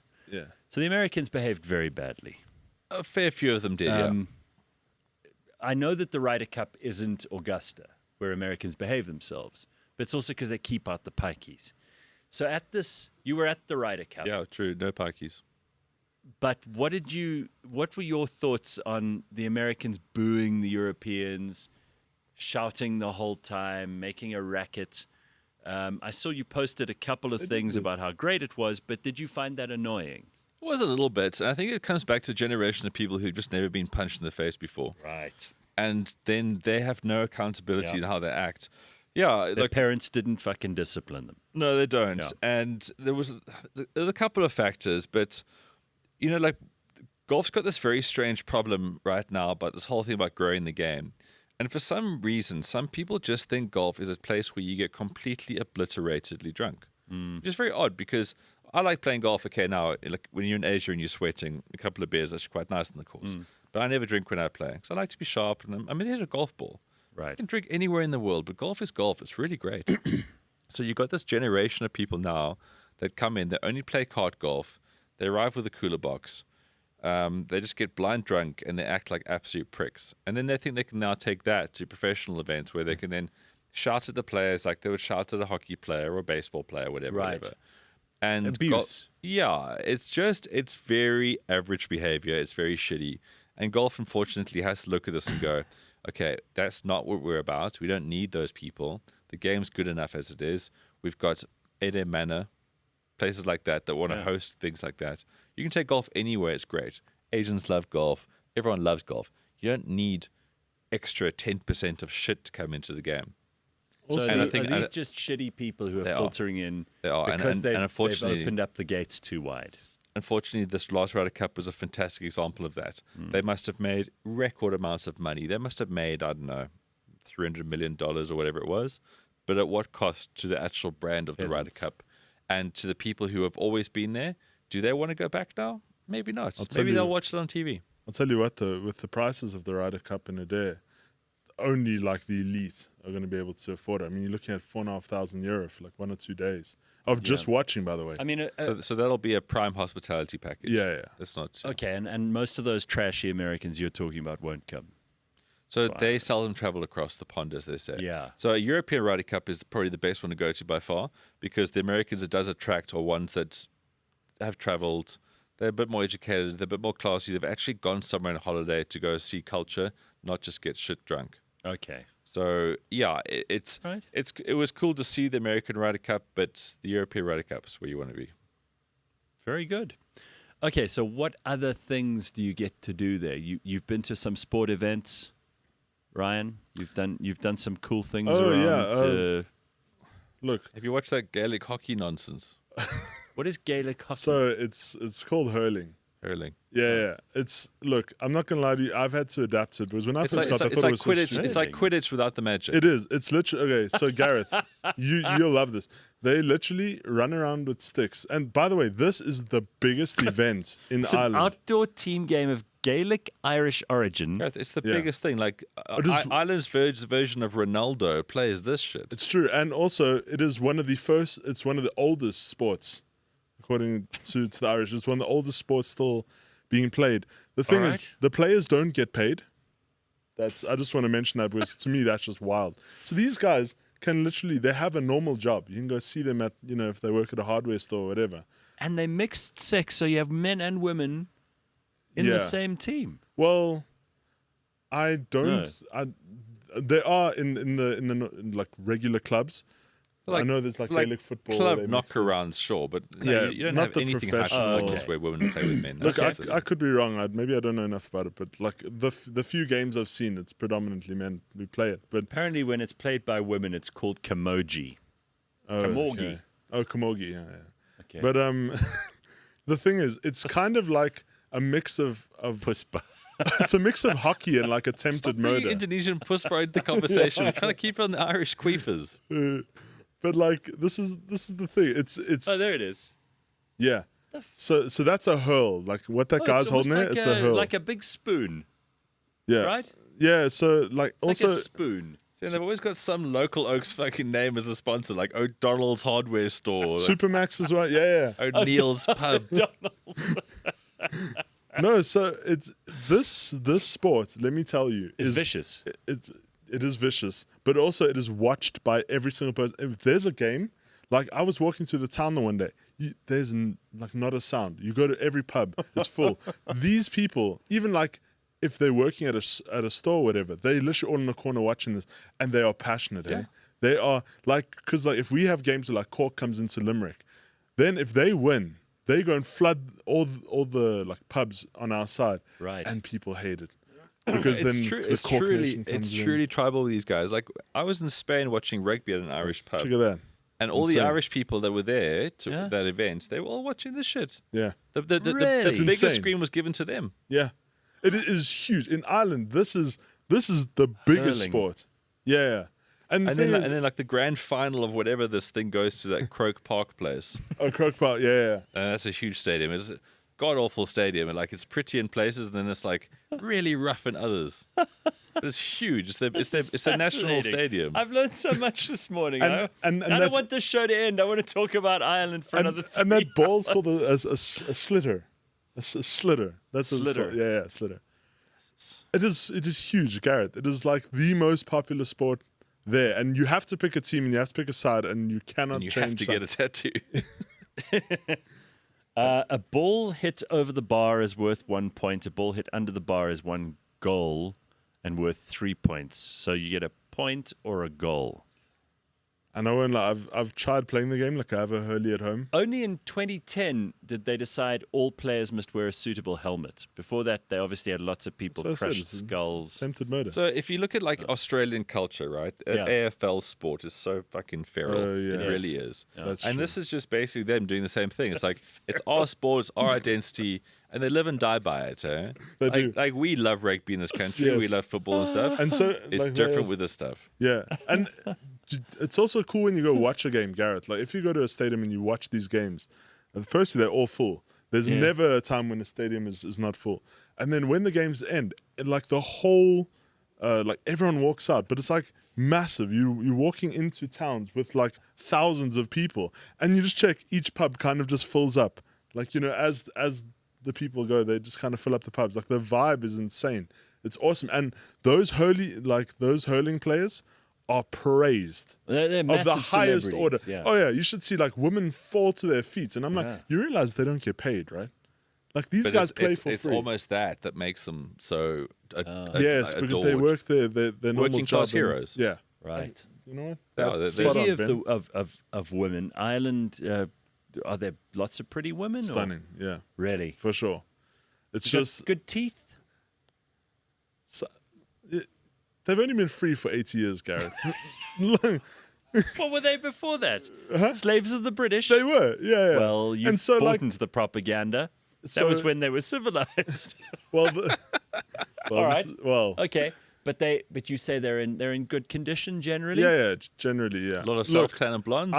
I personally, I don't trust the Irish dentistry there, but I come Well, here that's and why I I get brought all up my the teeth. Yeah. You know, and so I come here for and you my know, with dental. a horse, you always look at the teeth to determine. And it's also how old it is. expensive there, by the way. It is course it insane is, how yeah. much you're going to pay in Dental's Europe ridiculous. for dental. Yeah. Here we are. People don't realize how privileged they are to have dentistry And and access to dentistry as well. Yeah. are there a lot of happily married sort of family situation, or are there a lot of single older people getting drunk in pubs, I would say it's a good mix. making an embarrassment of themselves? There's a good mix of Because both. you're now 30. I'm now 30. Yeah, you're not in your 20s anymore. I know.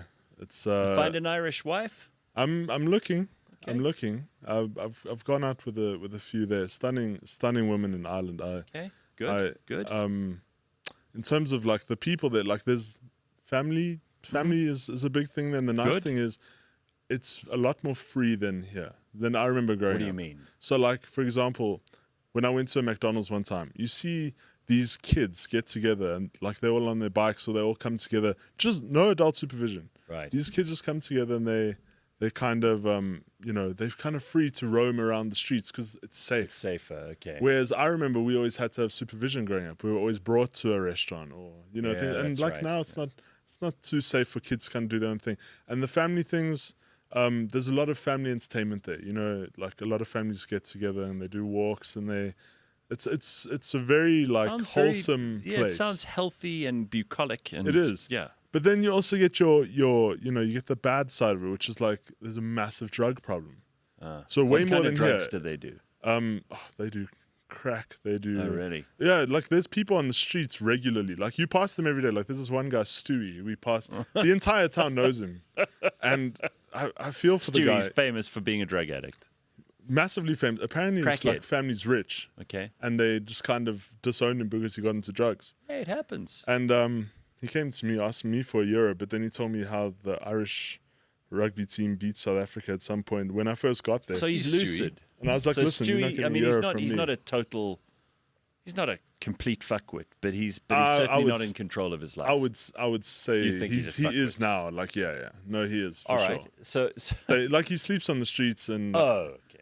So he's homeless. I saw him do crack the other day. Like Really? In a crack pipe? Yeah, no. So it was funny Wow. because where I work, I like to sit by the window. I like to people watch. Right. And so I saw Stewie on the. It was funny because there's this other shop called St. Vincent's, which is a charity store. Uh-huh. And so he was next to St. Vincent's on the stairwell. It kind of looks like How I Met Your Mother with the apartment layout in Limerick. Right.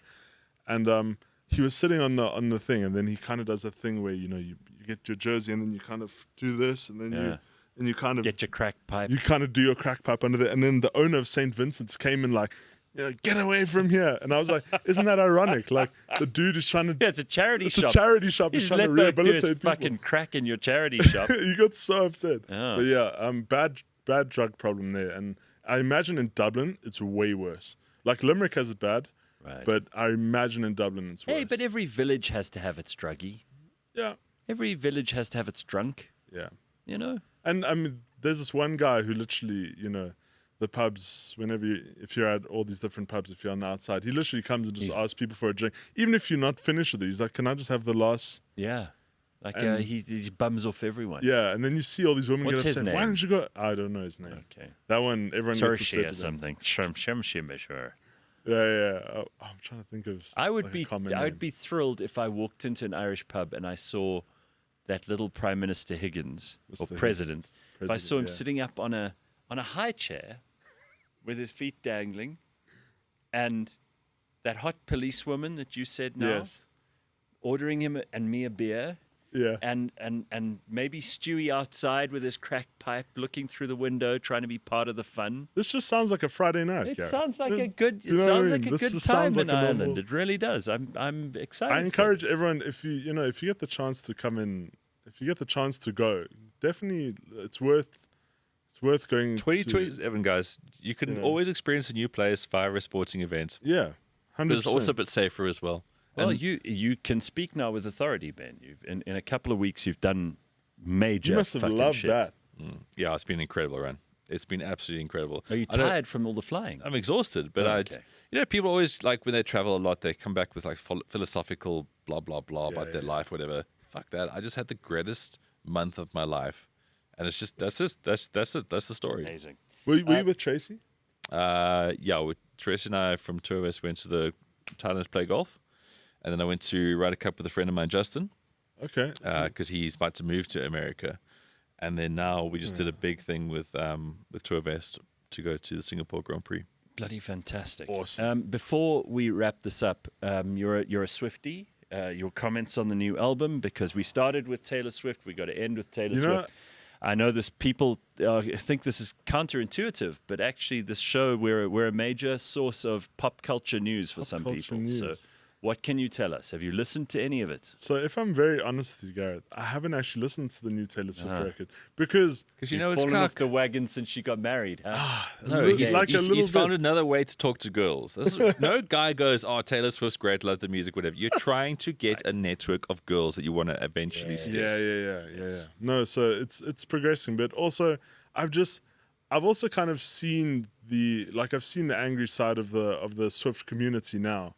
They turned on her. They did. Yeah. And I kind of see it, like how, she's constantly releasing new editions of the album, and, you must get this one in pink and this one in. And so I kind of see like the commercial end of it that she's really pushing.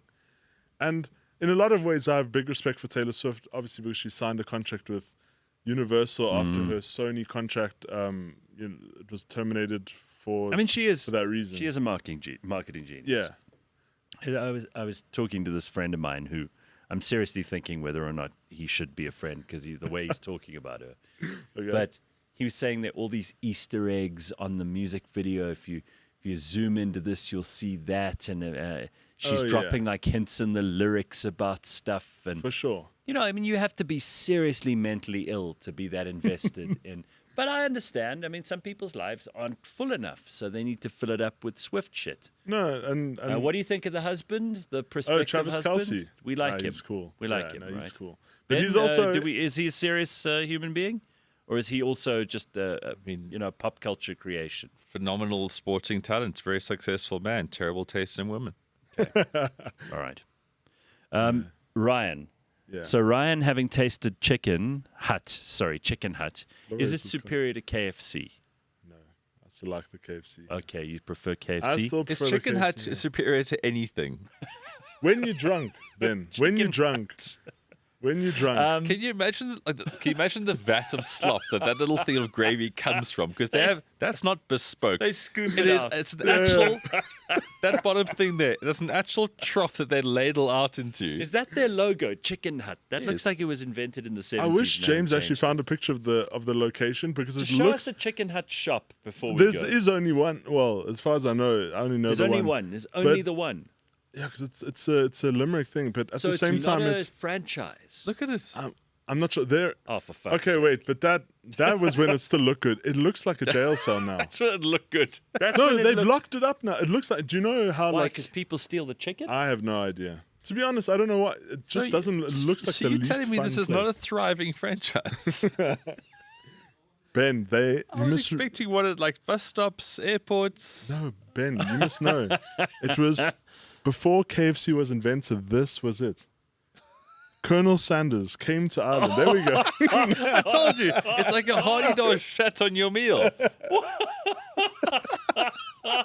Ryan, that is not something to be proud of. That's The indignity that chicken was firstly killed and then fried, but then had gravy put on it. You also have to realize Ireland has so many different chippers, and for those of you who don't know what a chipper is, they have shops like chip shops, essentially, and they have to find a million ways of selling their potatoes because there's so many potatoes. When you go and buy literally like any kind of meal, they during the throw Great chips Potato at Famine, you. were they? No, that was That was in the 1800s. no, it wasn't even a famine. Well, it was. No, it wasn't. Many Irish people died. Yeah, but they it's couldn't because the find the right British gravy. stole the potatoes. Well, There yes, wasn't but a also you anti-British just mentioned, is you like see young what they Ryan, do. yeah. No, You see I'm what not they do anti-British. when we give them a little bit of sauce and, Yeah, they Ryan's make been that. radicalized. Look at that. Yeah, there we go. You don't deserve potatoes if you're going to behave like that. No, so that's one of the ways you can have the potato. The gravy's actually good. I got to give it to them though. Oh, That's fairly decent. King George IV and William IV, they were right to do what they did, Ryan. Don't take it away Hey, from them. I'm just reporting it, guys. I'm telling you how it's told to me. you know? Well, I'm very, very happy that you could be on the show this morning. Thank you for inviting me. Yeah. It's delightful to see you again. Good luck with your MC work. Thank you. I'm sure it'll go swimmingly. I'll send you a video.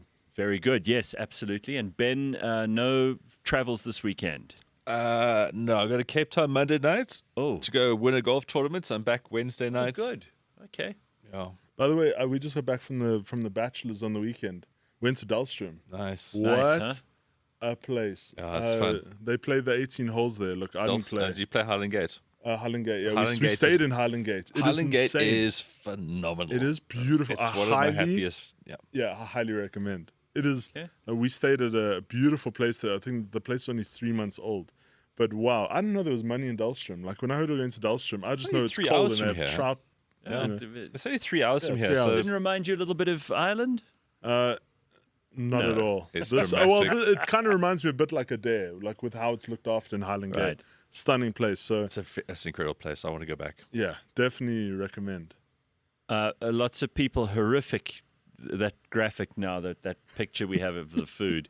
People are just, they were having a good time. They're enjoying the show up to that moment. Up to that point. So, yeah. Why don't we finish on a high note? Show us more pictures of the Irish president, and we can say goodbye with those pictures playing in the background. Maybe some Irish folk music, James. If you Go could on to put that SORA and get Cyril eating a chicken hut. All right, everybody, that's all we got time for. We will see you on Friday next week. Ryan, thank you very much. Ben, thank you very much. Thanks, Leigh-Ann, guys. and most especially to you.